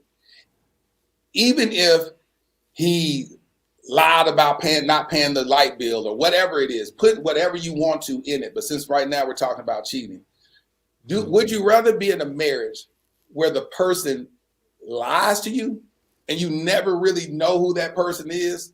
Or would you want a safe space with that individual where they can reveal to you things that they're ashamed of? And that's what I'm talking about, safe space, is that create the environment where people tell you as the person that's supposed to be closest to them, girlfriend, fiance, wife, that they'll tell you what they won't share with nobody else. And if it's just so happened to be that they cheated in the past, that they're sharing that. If, God forbid, that they cheat on you, that they reveal that. Because the sooner they're able to reveal it, the sooner God can infuse himself in the situation to heal it, if it's his will for that marriage to be restored. That the restoration takes place the second day versus 10 years down the line. And then he has this aha moment and say, man, I cheated on you for the last 10 years. You know what I'm saying? It's like, create that safe space. People come on my podcast and they share stuff that they've never shared with anybody, period. And they said that. They'll go, oh gosh, I've never even shared that before. Why? It's because it's a safe space. I've revealed my own pain. I revealed my own issues. So then they go, well, the terrorist ain't finna judge me, because he's shared this stuff about him. So they create a safe space. Listen to what I said at the beginning of this interview. I said, the reason why I'm willing to come back and talk about this, because you understand, when I talked about that stuff with Brittany, I was like, I can't believe I said that. I promise I'll never even talk about cheating to that degree. So I said, that's done. Let that interview die. Let it be what it's going to be. She asked the question, what would you say to people that questioned your vulnerability? I said, I'll say nothing. But here I am saying something about it. But the reason why, listen, I said, I'll say it because when I was listening to Kojo, he began to reveal himself. And I knew that this was a safe space now. So it's the same thing that I'm encouraging you. You ain't got to listen to a word I say. I'm encouraging you to create a safe space for your mate to be able to share the things that he's not even proud of. I had a guy on the podcast a couple of weeks ago, this guy named Sekou and Maddie, and he said in the interview, and I understood it and it spoke to me. He said, I began to tell her things about myself, expecting her to leave, but she would never go. And that's how he knew that this is the woman he wanted to marry. You can debate and say, oh, it's this black guy, he done got with this white woman, and this. At that point, it don't even matter about the color of their skin. It's the fact that he said, I said things to her, expecting her to leave, but she would never go. And that's when he made the decision that this is the woman I want to marry. Something we can learn from Delilah in the Bible. The Bible says Delilah created a safe space for Samson to lay his head. What does that mean? When every time he began to reveal his secret, she weaponized it against him. But it was something that Delilah knew, that the Bible calls it a safe space to lay his head. Unpack that, understand that, be that. Whether it's with your mate, with your kids, with your family members, be that safe space, not that place that when the minute they reveal what's going on, you throwing stones, you going crazy, you can't even handle the conversation, you blowing up. They're like, well, dang, Lord Jesus. So I believe in being a safe space for people where people can be honest. I'm telling you, I know stuff about people that will blow your mind because I don't judge people. I let people tell their truth and I'll be like, yeah. I'll give them constructive feedback and say, hey, you may want to work on this. Or I encourage you to do this and talk about it. I got a call the day before yesterday from a friend. I can't even say it's a friend, it's an acquaintance that I talk to probably once or twice a year because it was somebody that works for one of the clients that I work with. And he called me out the blue and said, hey, man, I want to, my marriage is going through some things right now. And I don't know if I want to hold on to anymore. Can you refer a counselor to me? And I knew what was going on. So I began to speak to what he wasn't even saying. And he was like, yep, I'm doing that. Yep. I said, and you got to be careful because when you start self-medicating in this way, you're just making the flame bigger. So it's going to be a bigger flame for you to extinguish. But I was able to say stuff that he didn't even reveal yet. And all he did was confirm it because it was a safe space. So hopefully that clarified, not saying that create the atmosphere for the person to cheat. It's saying create the atmosphere that he will trust you if in fact he has cheated in the past, not you, but in the past marriage or past relationship. Because again, I've seen people say once a cheater, always a cheater. Well, if you got with somebody that has that in their past, you think they're going to be comfortable telling you that? If you feel once a cheater, always a cheater, he's just going to never tell you that he ever cheated in the past. Safe space. I want people to be able to authentically show up in my life, and I'm sure you do too. Want people to show up so that you are not deceived by a representative, but who that person truly is. Hopefully that makes sense. No, it does make sense. I knew what you meant. I just wanted to clarify it for the audience and just to even give a real life example of what you're actually talking about. So when I got cheated on, I actually became what we call, quote unquote, a counselor for the person that cheated on me.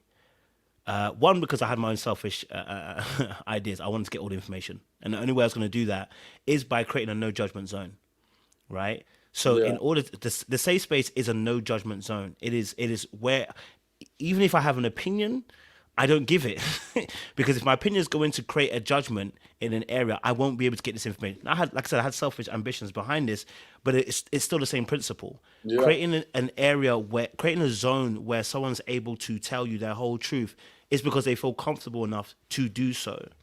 And so in the space of what we're talking about here, when it happened to me, I needed to know every single thing that happened, right? So how I was going to do that? The only way I was going to do that is by saying, okay, you tell me what happens, but then when I feel like I'm getting frustrated, I can't now be shouting and screaming because what that's going to do is going to shut the person down. Yes. Right? If I start saying, I hate this, I'm going to shut the person down. So I learned in that space, in that moment, I think it was my friend that actually even told me, I can't remember what it's called. There's actually a psychological term in what certain counselors do in those modes. in order to be able to create that environment so that the person can then just be able to be free and say how they feel, right? So that you can get the full story of what they're saying. Because the moment somebody feels like you have a judgment, it's like you're about to pierce a sword through them. And most people will want to run away from that because nobody wants to be judged. Nobody wants to be in a space where they're being looked at and being critiqued in a particular way if they're sharing a vulnerability to you. And so, listen, it's not easy, and it's not pretty. And you know what? I know. And again, I know some people are saying, obviously, people, do you want me to give you a safe space when you've done what you've done? I'm like, well, if you want information, That's what I was I'll about be to a safe say. space. Like, If be you really want smart. information, This is so crazy. That's why I said operate in intelligence. If you want, a lot of times relationships end, and you always say, I hear a lot of women say, I never had closure. Well, because if you're listening to me telling you how to get the ultimate closure, saying that you don't have to stay in the relationship, just get all the information you need by creating a safe space. And I said earlier, you can make an informed decision on why you should leave. An informed decision. You're empowering yourself with knowledge to say, okay, now what happened? Now you did this. Oh, I did this. And sometimes it may reveal something some idiosyncrasy that you had, or you be like, wow, I've heard that several times in relationships I've dealt with where men always say that I did this. Listen, learn. Or you may say, oh, okay, he has an issue. He's never been faithful to anybody in his whole life, and he's not faithful to me. Cool. Now I have peace on leaving him. I have peace on never ever circling the block and coming back to him because he reveals something in this safe space that lets me know that I'm not taking that assignment on. I'm done. I'm moving on, and we good. So that's why I'm saying, women, use wisdom. Like, listen, use wisdom. I'm giving you the game. I'm giving you the knowledge. I'm giving you the tools, and you're fighting up against the very thing that will empower you to be a better woman, to be a better person that's able to look objectively and say, you know what? Think about how many times you broke up with somebody, end up going back and broke up with them and going back, that back and forth stuff. But if you really knew what was going on, it may have cost you or saved you a whole lot of going back and forth. Because you could have created a safe space where he revealed all this stuff to you. You go, oh, dog. And you sitting there, you listening, you go, in your mind, you're like, nah, we done. We good. I'm good. And I move on. And then you move on and never come back. But it has to be foolish for you to argue about having a safe space with somebody. Well, what kind of relationships you have. And that's the thing about it. Listen to yourself. I want you to hear yourself. Those that are rebuttaling creating a safe space. If you don't know how to foster a safe space in a relationship, your relationships will never work. It won't work. It's impossible to work. You will always have somebody that you will never fully know, and you'll never get till to death do we part. It's not going to happen. It's impossible. Because it's in the safe space that you grow and become one. Oneness is created. It's not just because you said I do that you're one. It just doesn't happen magically. It's created through constant rubbing up against each other with friction and dying to yourself daily. So even if creating a safe space for you is a part of you dying, then you got to die so that you can have that safe space with your husband, or his best friend will always know him more than you know him. And your best friends, if he hasn't created the safe space with you, then your best friends will always know you better than your husband. But you never took a vow with your best friend. You never went into covenant with your best friend.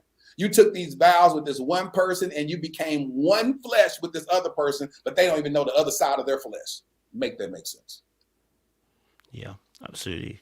And I think just on that note as well, because I think it's really important that you're talking about it. Because I know some people, I can see the chat is just they want to turn. But I do think this is great advice, and I say this because it's a double-edged sword which works both in your favor. Whether you want to leave or whether you want to stay makes no difference. The action is what's still needed, and that's what I'm saying. I can see some women are a little bit annoyed about about that being said. But I'm telling you, as somebody who's done it, I've actually done it. So I've been the party that's actually been offended. And let me tell you something now. I did it for weeks upon weeks, and the lies were increasing. I just need you to understand something. The lies were increasing.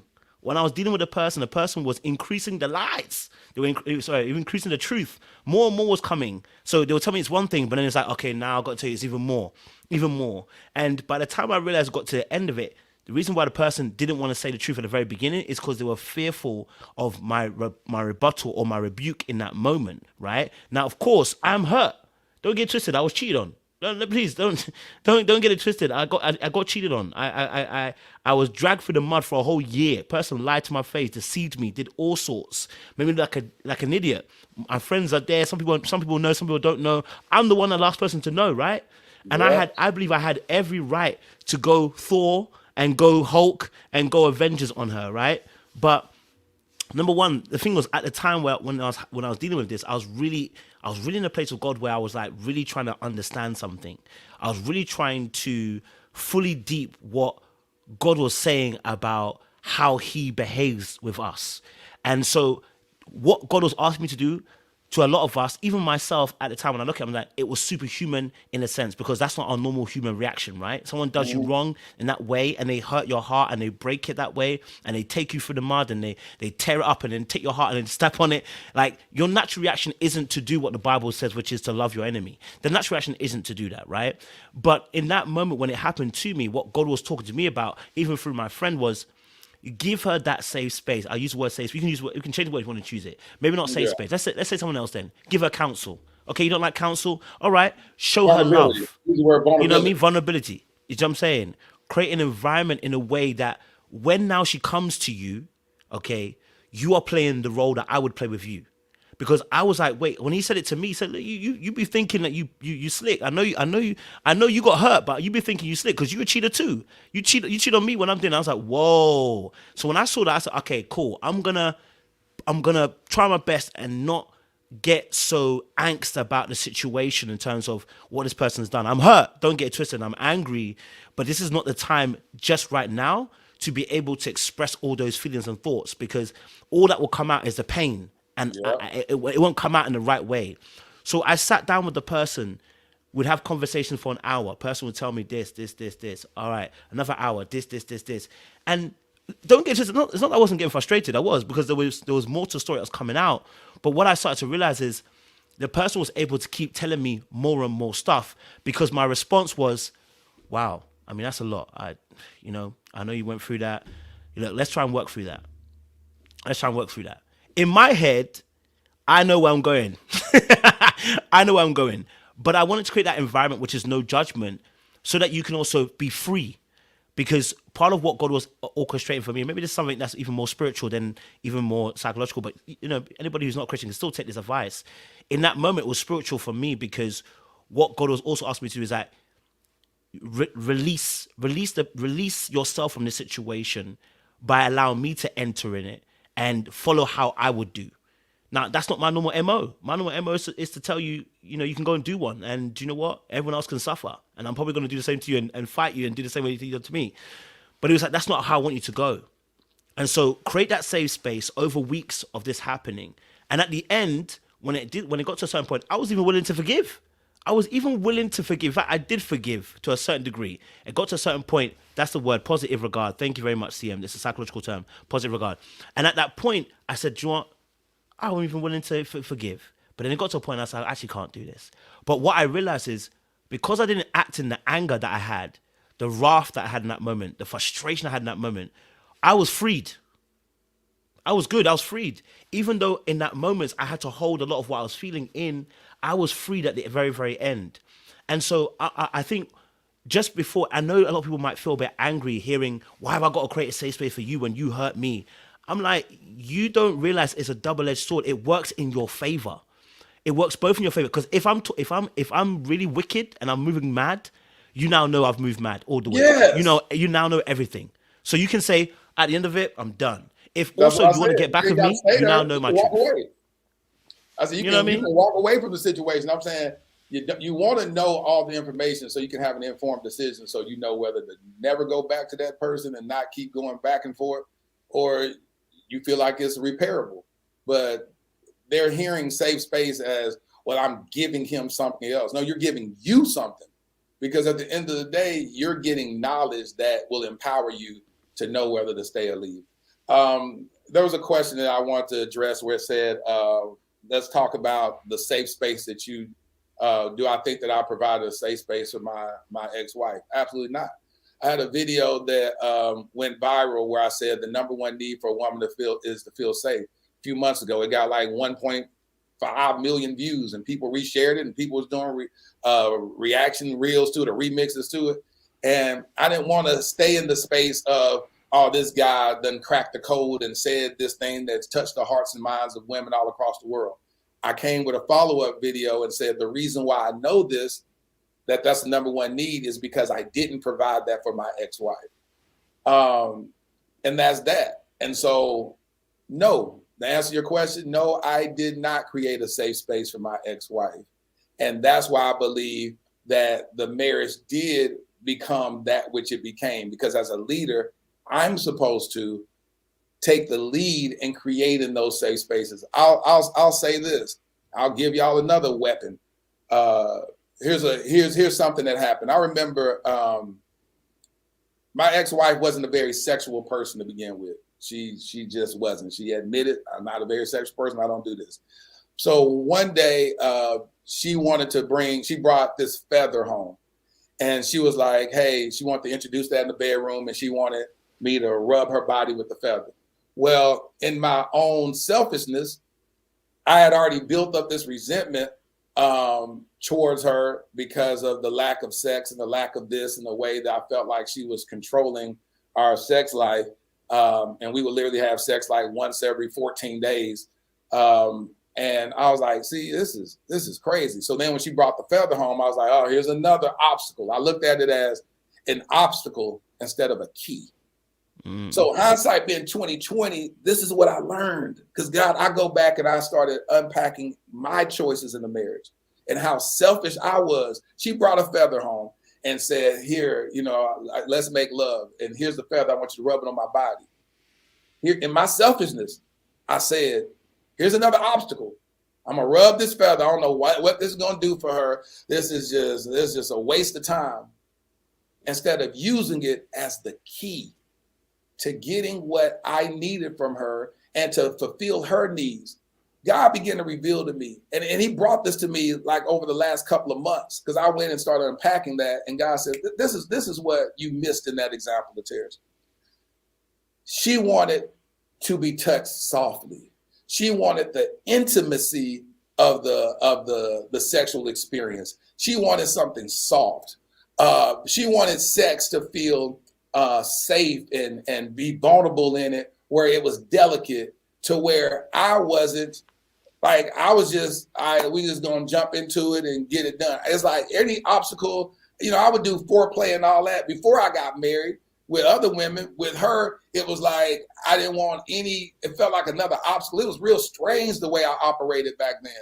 But the lesson in that is that God revealed to me my selfishness and said that if I created that safe space with her, even when she tried to give me the key that I looked at as an obstacle, being the feather, I looked at and said, this is a waste of time, where she said, this is what I need for me to be fulfilled in this sexual experience.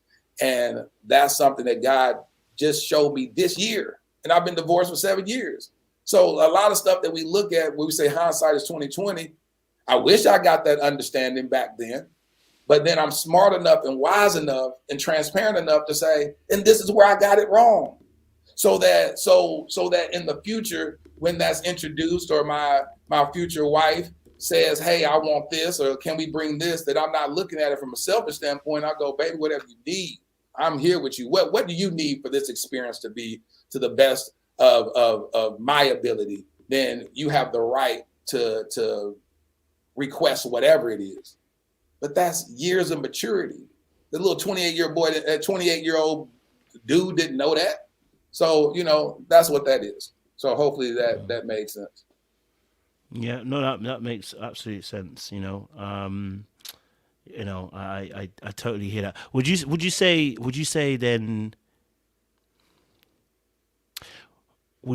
that in response, because I want to picture. So when you said obviously about, let's say for instance, the feather thing was, and you felt like it was another block for you personally. And obviously you said obviously like sex every 14 days. Were you triggered? I want to say, were you triggered with feelings of maybe potentially rejection or anything in that moment? Because 14 days control, I can see that being an emotional trigger in a sense as to sending you down a particular path. Do you know what I mean? I don't know if that makes sense for you. Yeah, and that's before even knowing what a trigger is. I just kept saying, here's another thing, here's another obstacle, another hurdle to jump over. That's how I looked at it, because it was so controlled. You know what I'm saying? And yeah, it was.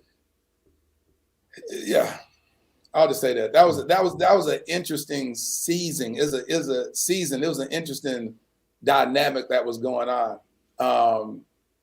and I really understand it a whole lot now. And yeah, I understand it on high levels right now that I didn't during that time. Mm. And I'll say that because it takes me to start sharing all this other stuff. Someone commented about how does my ex-wife feel about me sharing this stuff? She knows. That's what I'm saying. It's like I got her blessing when I shared it on my podcast 2 years ago. So y'all hearing something that had been addressed with me and her 2 years ago. And that's what she said she loved about me, is that I can say this stuff without revealing her stuff. I'm saying my experience in the marriage without revealing her faults. Like, you listen, I always say, she did this and my immaturity took it as XYZ. So it's like you just gotta listen without me saying too much of other stuff. No, I definitely hear that, and I think because when I heard you say it, I said I felt even my own triggers starting to fire up. I was like, how would I have taken that? I would have been triggered. I'd have felt rejection. I'd have felt, in that moment. You know what I mean? Like I said, in those moments, and obviously it's work that I've been putting into it, and I know what happens when I'm feeling rejection. There's a withdrawal that can happen. You know what I mean? And I think that's what I'm trying to draw out, because I want other people to also be aware that they be looking at someone else thinking, oh, the person's bad, not realizing that if you've got the same triggers, you are going down the same path. Because if you feel like this signifies this for you, and then your reaction is X, Y, Z, before you know it, you're in the same position. So it's understanding that aspect of, how do I react in certain situations? How do I interpret that information for myself? Which is where obviously therapy, counseling also as well comes in for us, because we then start looking at ourselves in a different light and start having a more outward looking, going, okay, I didn't realize that was part of my reaction in terms of why I deal with it this particular way, or why I take things this particular way as well. So, Coach, there was a comment on the Bring These channel where this lady said, we ask for men to be transparent and tell us the truth. And here this man is telling the truth, and we can't handle the truth. We're attacking him for telling the truth about something that happened in the past. Then she went on to say, how would y'all feel about me? I was married, cheated on my ex-husband 6 times with 6 different men. And she said, but God began to address Hosea. For real. Hosea, for real, with Gomer. He said, but God began to address that brokenness in my life, and now here I am, healed, delivered, set free, and engaged to be married again. And so it's like you know what I'm saying? It's because I'm telling you, I've spoken to a lot of women that are married that have cheated on their spouses. People who and women. That's what I'm end up doing. I'm gonna bring a woman. This is a woman that has been DMing me, asking to come on the podcast and to talk about her infidelity. Matter of fact, this girl, I was gonna have her come in last week. She's on Instagram and she was posting this video about how God restored their marriage, her and her husband, and all that. I know you're talking about. Yeah. What's her name? I know exactly who you're talking about. Yeah, and she was like dancing with him and all that, and people and then women attacking her. Girl, you dragging your man through this. He has to keep reliving this trauma that you cheated on him. I'm like, it's amazing how we can put our opinion. This man is in the video. He's fine, but it's call it what it is. It's hard for you to deal with her and her husband being open about their overcoming infidelity. It's hard for you to deal with that. But clearly they're fine with it. And so you're projecting your own feelings, saying you're putting your husband through this trauma. No, you're being put through that trauma because he's fine. That God got them on a level to where he's happy, he's restored, he's open to show the miracle hand of God. Like he's in the video. So, the interesting thing about it is when we really talk about that, to say, hey, because I was reading those comments, I said, girl, bless your heart. I DM'd her. I said, man, Queen, I'm proud of you. I'm proud of you for standing in your truth, sharing that. I see people passing judgment on you. I would love for y'all to come on the podcast and we can talk about this, because a lot of times we see infidelity from men cheating, but don't realize the difference between men cheating and women cheating is most of the time you'll never know that a woman cheated. Women are so much better at cheating than men. And that's just what that is. And that's from the horse's mouth. That's me talking to women that's saying, yeah, my husband will never know. And I'll be like, God, dog. I know women right now that's in bisexual relationships. Husband never knows that they have a whole girlfriend on the side. Girlfriend comes into town, kicking it with them, staying at their house. She's sleeping with the girlfriend. Husband don't even know. It's so much stuff. I'll be like, that's the reason why I can sit there and I'll look at stuff in the chat and I'll be like, oh, y'all just really don't understand what's really going on in these streets. And if you do know and you're responding the way you do, then I say shame on you, because you really know what your friends be doing, what your homegirls be doing, and you know that they be cheating on their men and doing the very same thing that you're passing judgment on men doing. Do you ever check her and say, girl, that's foul? Do you ever come at her with the same level of judgment and rebuke that you come at men about it? That's why I said, just keep that same energy, because we all make mistakes. Some of you women in the on this live may have been the side chick before, knowingly and unknowingly. So it's we all in this journey of life have been treated wrong. We've done wrong to people. And all I'm saying is that create a safe space, vulnerability, honesty, transparency, whatever word you want to use, that will allow people to show up authentically who they are, so that you are empowered with the choice to make the decision on whether or not you want to deal with that person, bless them with goodbye. Yeah, I like to round up as well on the conversation, saying, I think this actually has been a really good conversation. Actually, with the live audience, this is really good, because I think what it does show for me is the very thing we've been arguing about. What is a safe space? If you read the comments, that ain't Exactly. a safe space. Exactly. That's my point. So it's a live demonstration. We've literally had a live demonstration of what a safe space is not. Exactly. It's not, because what you want, and as I go back to this point, because I think it's really important. Again, I can understand why people are frustrated and why they feel a particular way.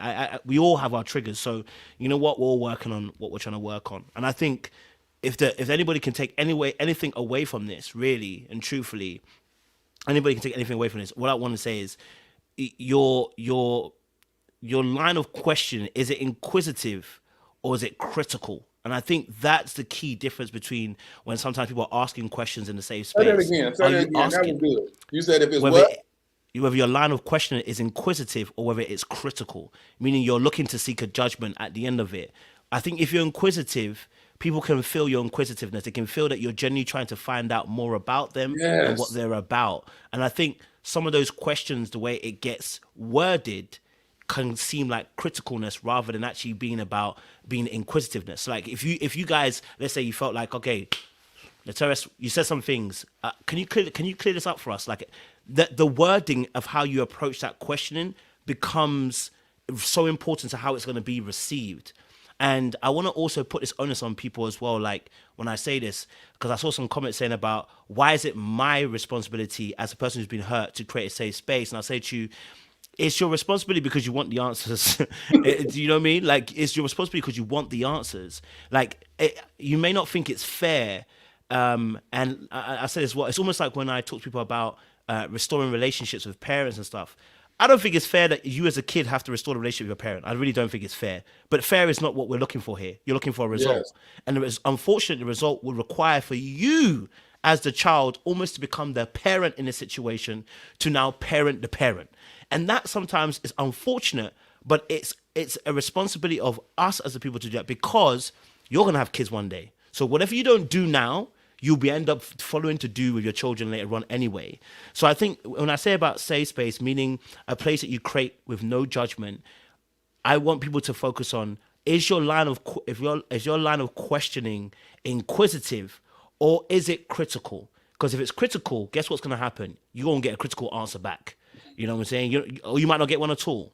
So if you really want the answers, what I'm saying to you guys is, honestly, be more inquisitive with the way you word your questions, and I promise you now, you have the whole world in your hands, because people will just literally tell you everything. And I think that's what you're saying, Lataris, and that's what we've both experienced. People will hit you up from nowhere and tell you their whole entire life story. Why? Because you're inquisitive, not critical. And if you're not good at it, this is a great time to start learning it. And maybe this chat will be a good way to just review and say, maybe my questioning might have been a bit critical rather than inquisitive. And then we can begin to move forward as well. Kojo, that's so good. When I tell you that is so powerful. And some people would get exactly what you said, and sometimes it'll click in probably 6 months from now. They may be dating somebody and the guy actually echoes exactly what you say. He's like, you're just so critical. And then she's like, oh, wow. And then the voice of Kojo comes to their mind. But that's very powerful, because in dating, it's ways of even dating to vet the person, whether or not you want to date them with that same mindset.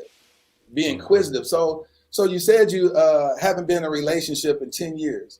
So why have you been in a relationship 10 years versus you ain't been in a relationship with nobody for 10 years? Oh no, you got commitment issues.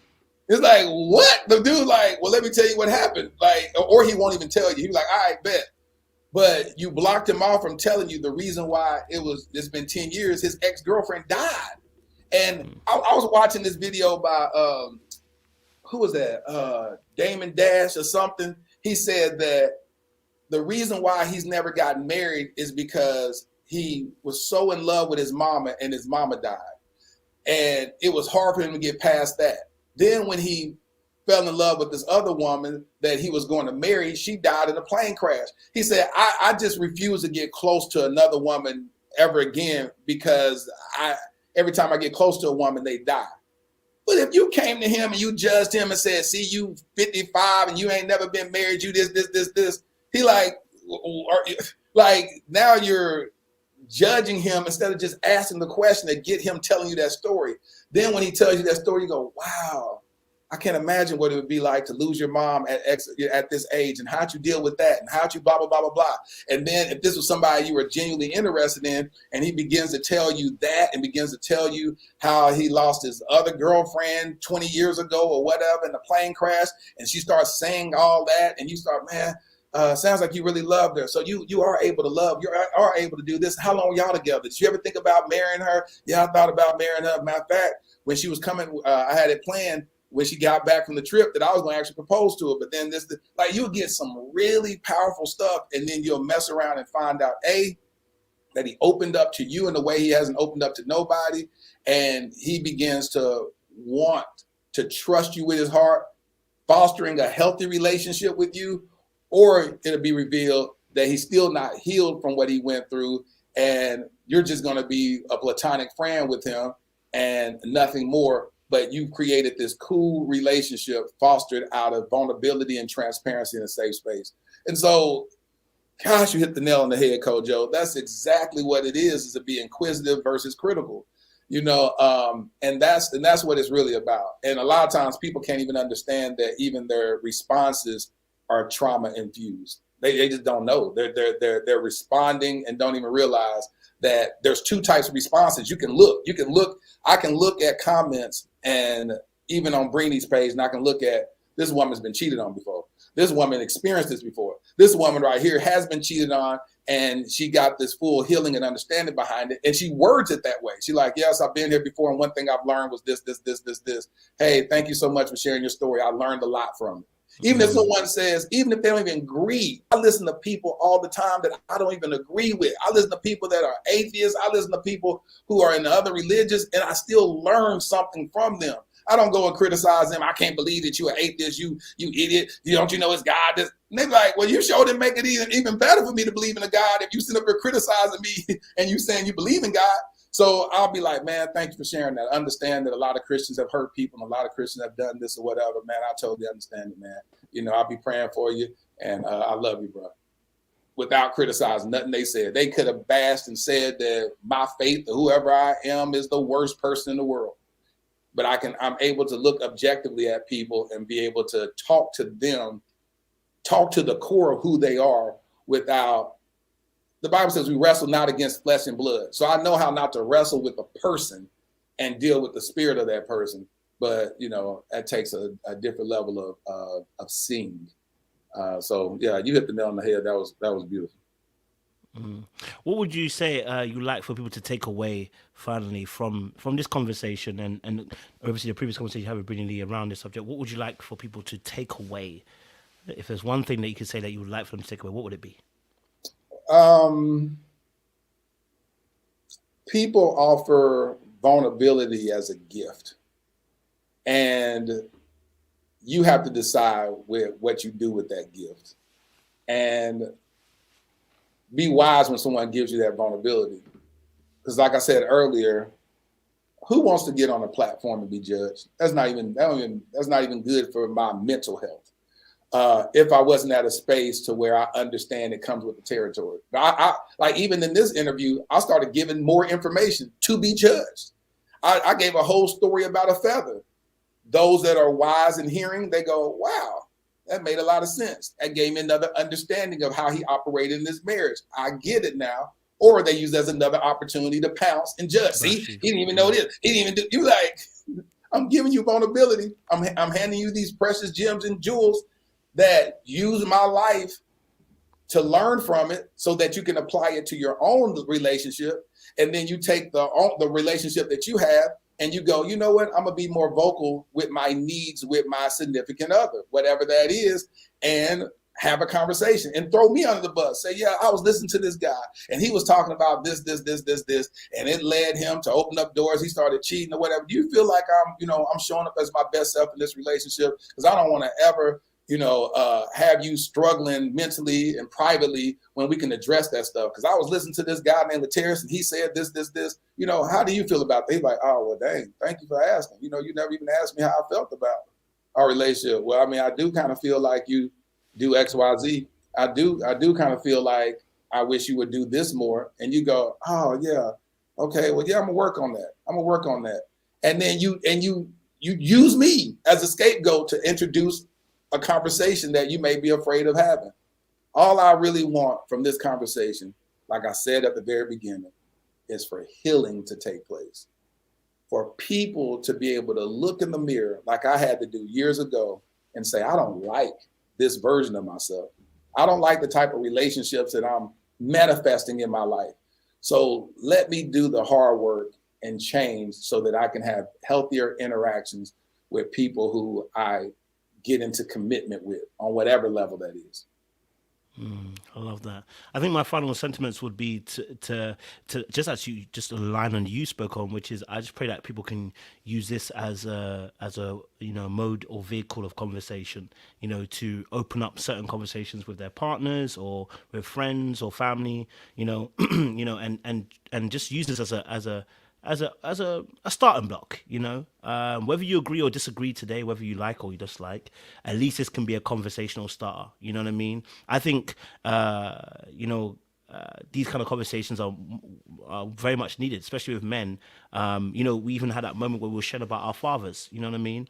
And I think that was impromptu because when we spoke, we never spoke about that per se, but when we spoke about it, that was a touching moment. And then when you spoke about also your daughter, that made me in a son role reconsider my thought process also at that same point. So I think these conversations are quintessential, and I think they're brilliant because if you're a person that likes to hear, listen, and think, then these conversations are going to work for you because as you're listening, the same way we're just kind of firing off each other. We're now having new thoughts, and new ways of looking at things. So I want anyone who's listening to this to just kind of take that same ingenuity, listen to it, and hopefully it should branch off a new thought as well for you guys, and hopefully open up some different pathways to think about things in life, you know, when it comes to relationships. Coach Joe, the hardest guests for me to find on my podcast are men.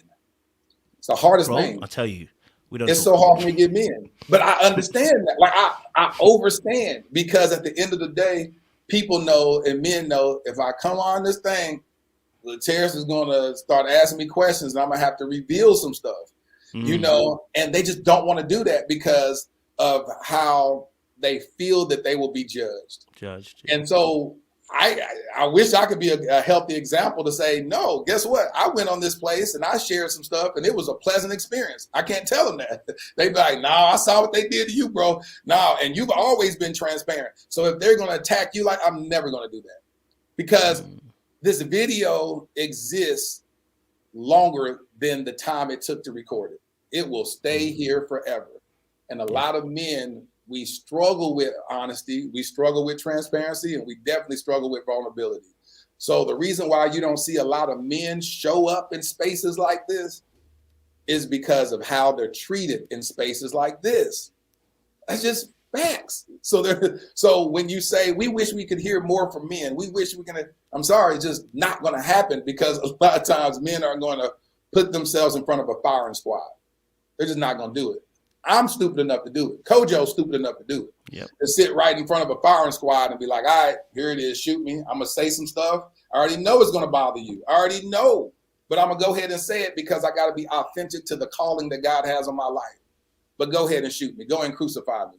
So it is what it is. But just so you'll know that when you say, hey, I wish we could have so-and-so. I wish we could talk to so-and-so. I wish we could get Michael B. Jordan and hear his side of the story. 9 times out of 10, he's not going to say it, because the minute that even people, what's so funny about this, Kojo, is people that ain't ever had a conversation with Michael, people that ain't ever dated him, people that can't even call him on the phone, DM him and get a response, already created this whole narrative. That's what happens. You get these little young girls. These young girls ain't ready for a relationship. They ain't ready for marriage. And this. Now the dude has been penalized for wanting to marry somebody. You know what I'm saying? Now he's intentional.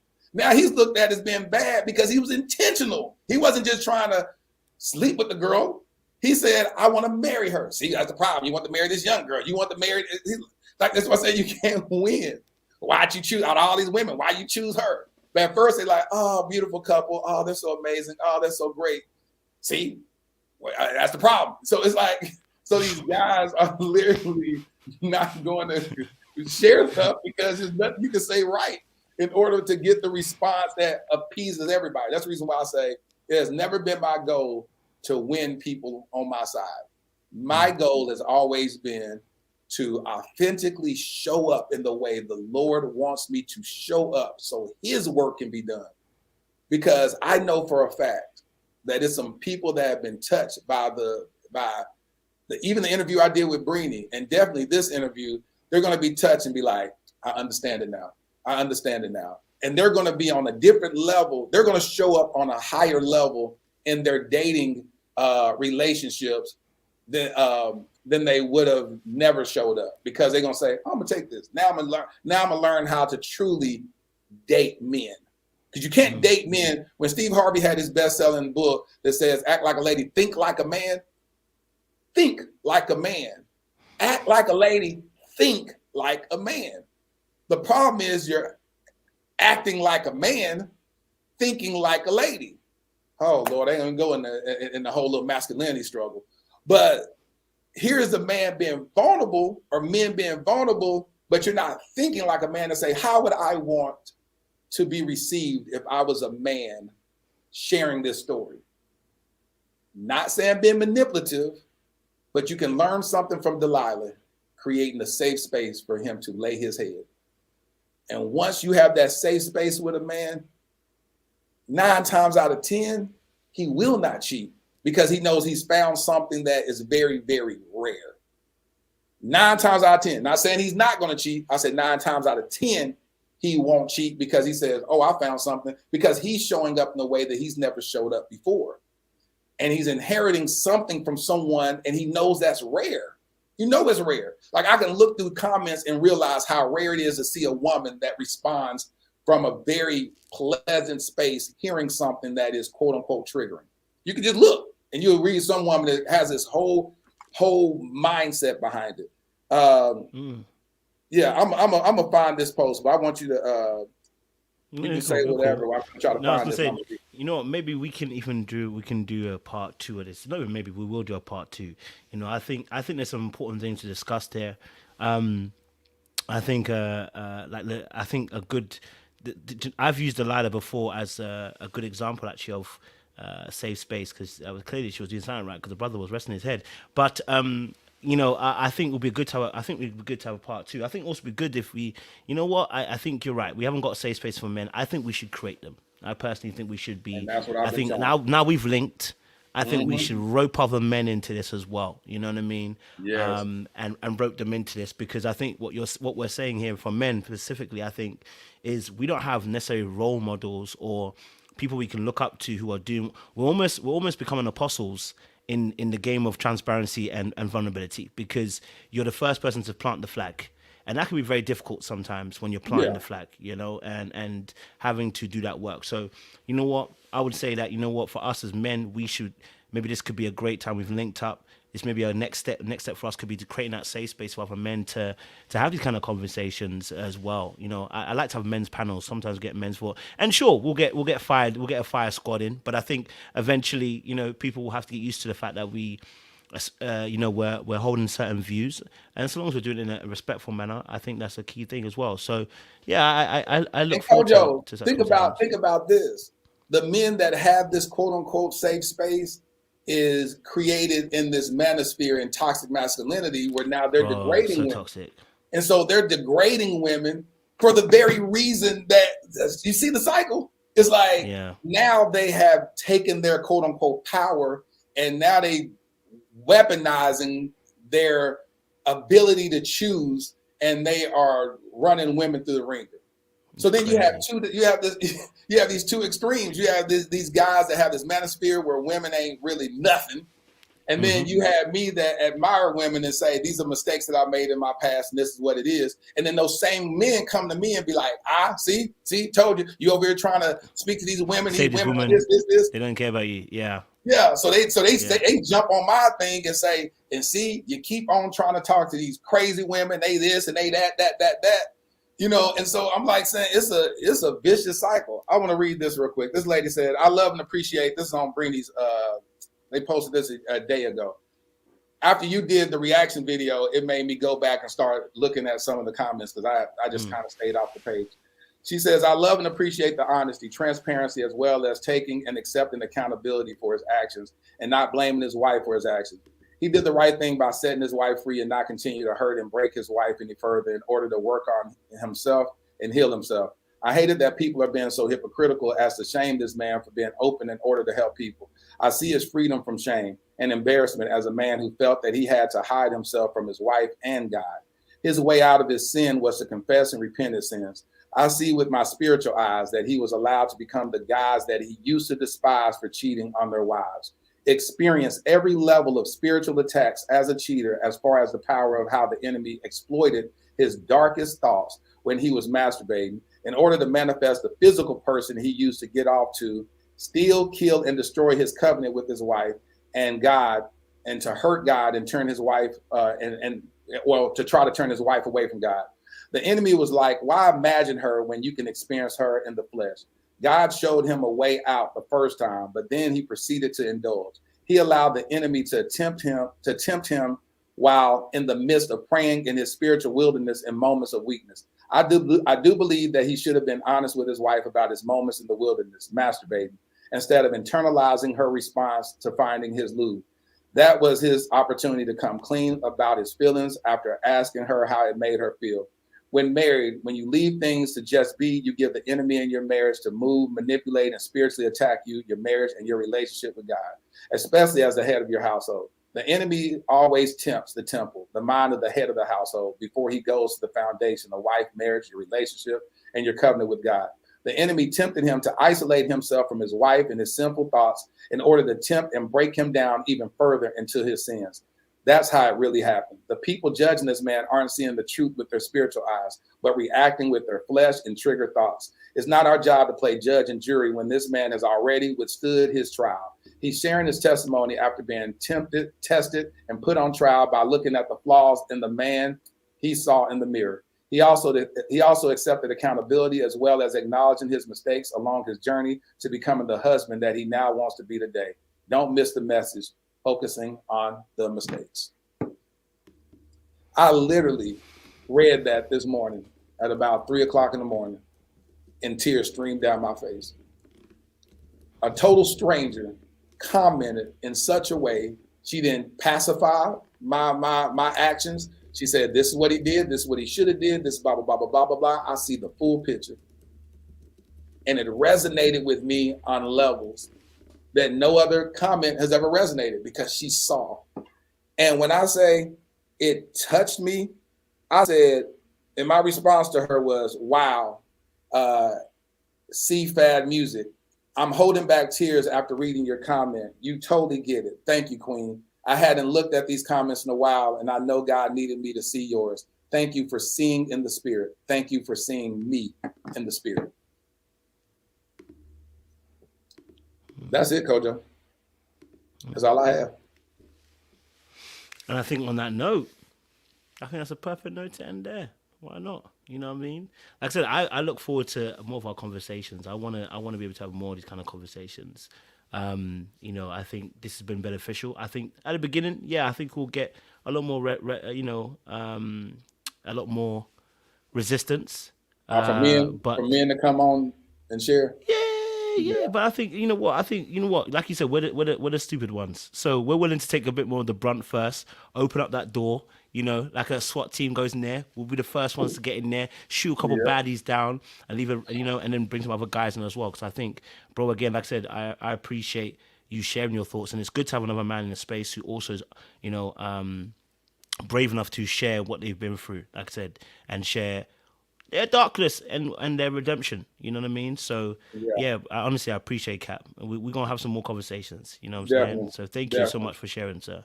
I appreciate it. Thank you for having me on, Queens. I want y'all to be blessed.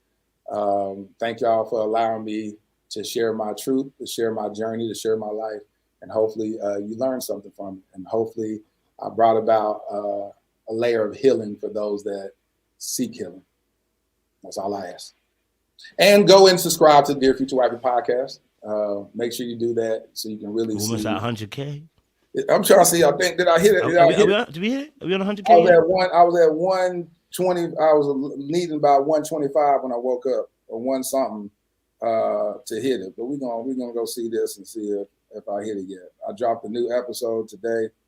I'm at 98,000. I'm at 99,800 something. Let's see. Yeah, man. 99,800. So listen, if you haven't already, guys, subscribe to his channel. Please go and subscribe to the channel. I'll put a link as well down below. You guys. I'm 117. I'm 117 away. 117 away. Listen, Dear Future Wifey podcast, 117 away. There's 291 of you guys. If you haven't already subscribed, go jump on that podcast, subscribe. Like I said, I will be reviewing the next one. This situationship one. Oh boy, I might need you back on here again, sir. Quickly, you might be back here next week. Oh Lord Jesus! Oh God! You could be back here next week. That was a situation I had in 2019. Oh Lord! Don't worry, I'll put that in the thing so they know exactly it was in the past, because you never know. 16 years ago wasn't enough for them. He did that last week. To be like 2019. Oh gosh. Yeah. But yeah, thank you again, Lateris. I appreciate that so much. And listen, audience, it's been amazing. It's been beautiful. We will see you again very, very soon. And make sure again you subscribe to Dear Future Wifey podcast as well. All right, we gonna love you and appreciate you guys. All right, so audience, don't do anything I wouldn't do. Don't do anything he wouldn't do either. I appreciate it. You know what?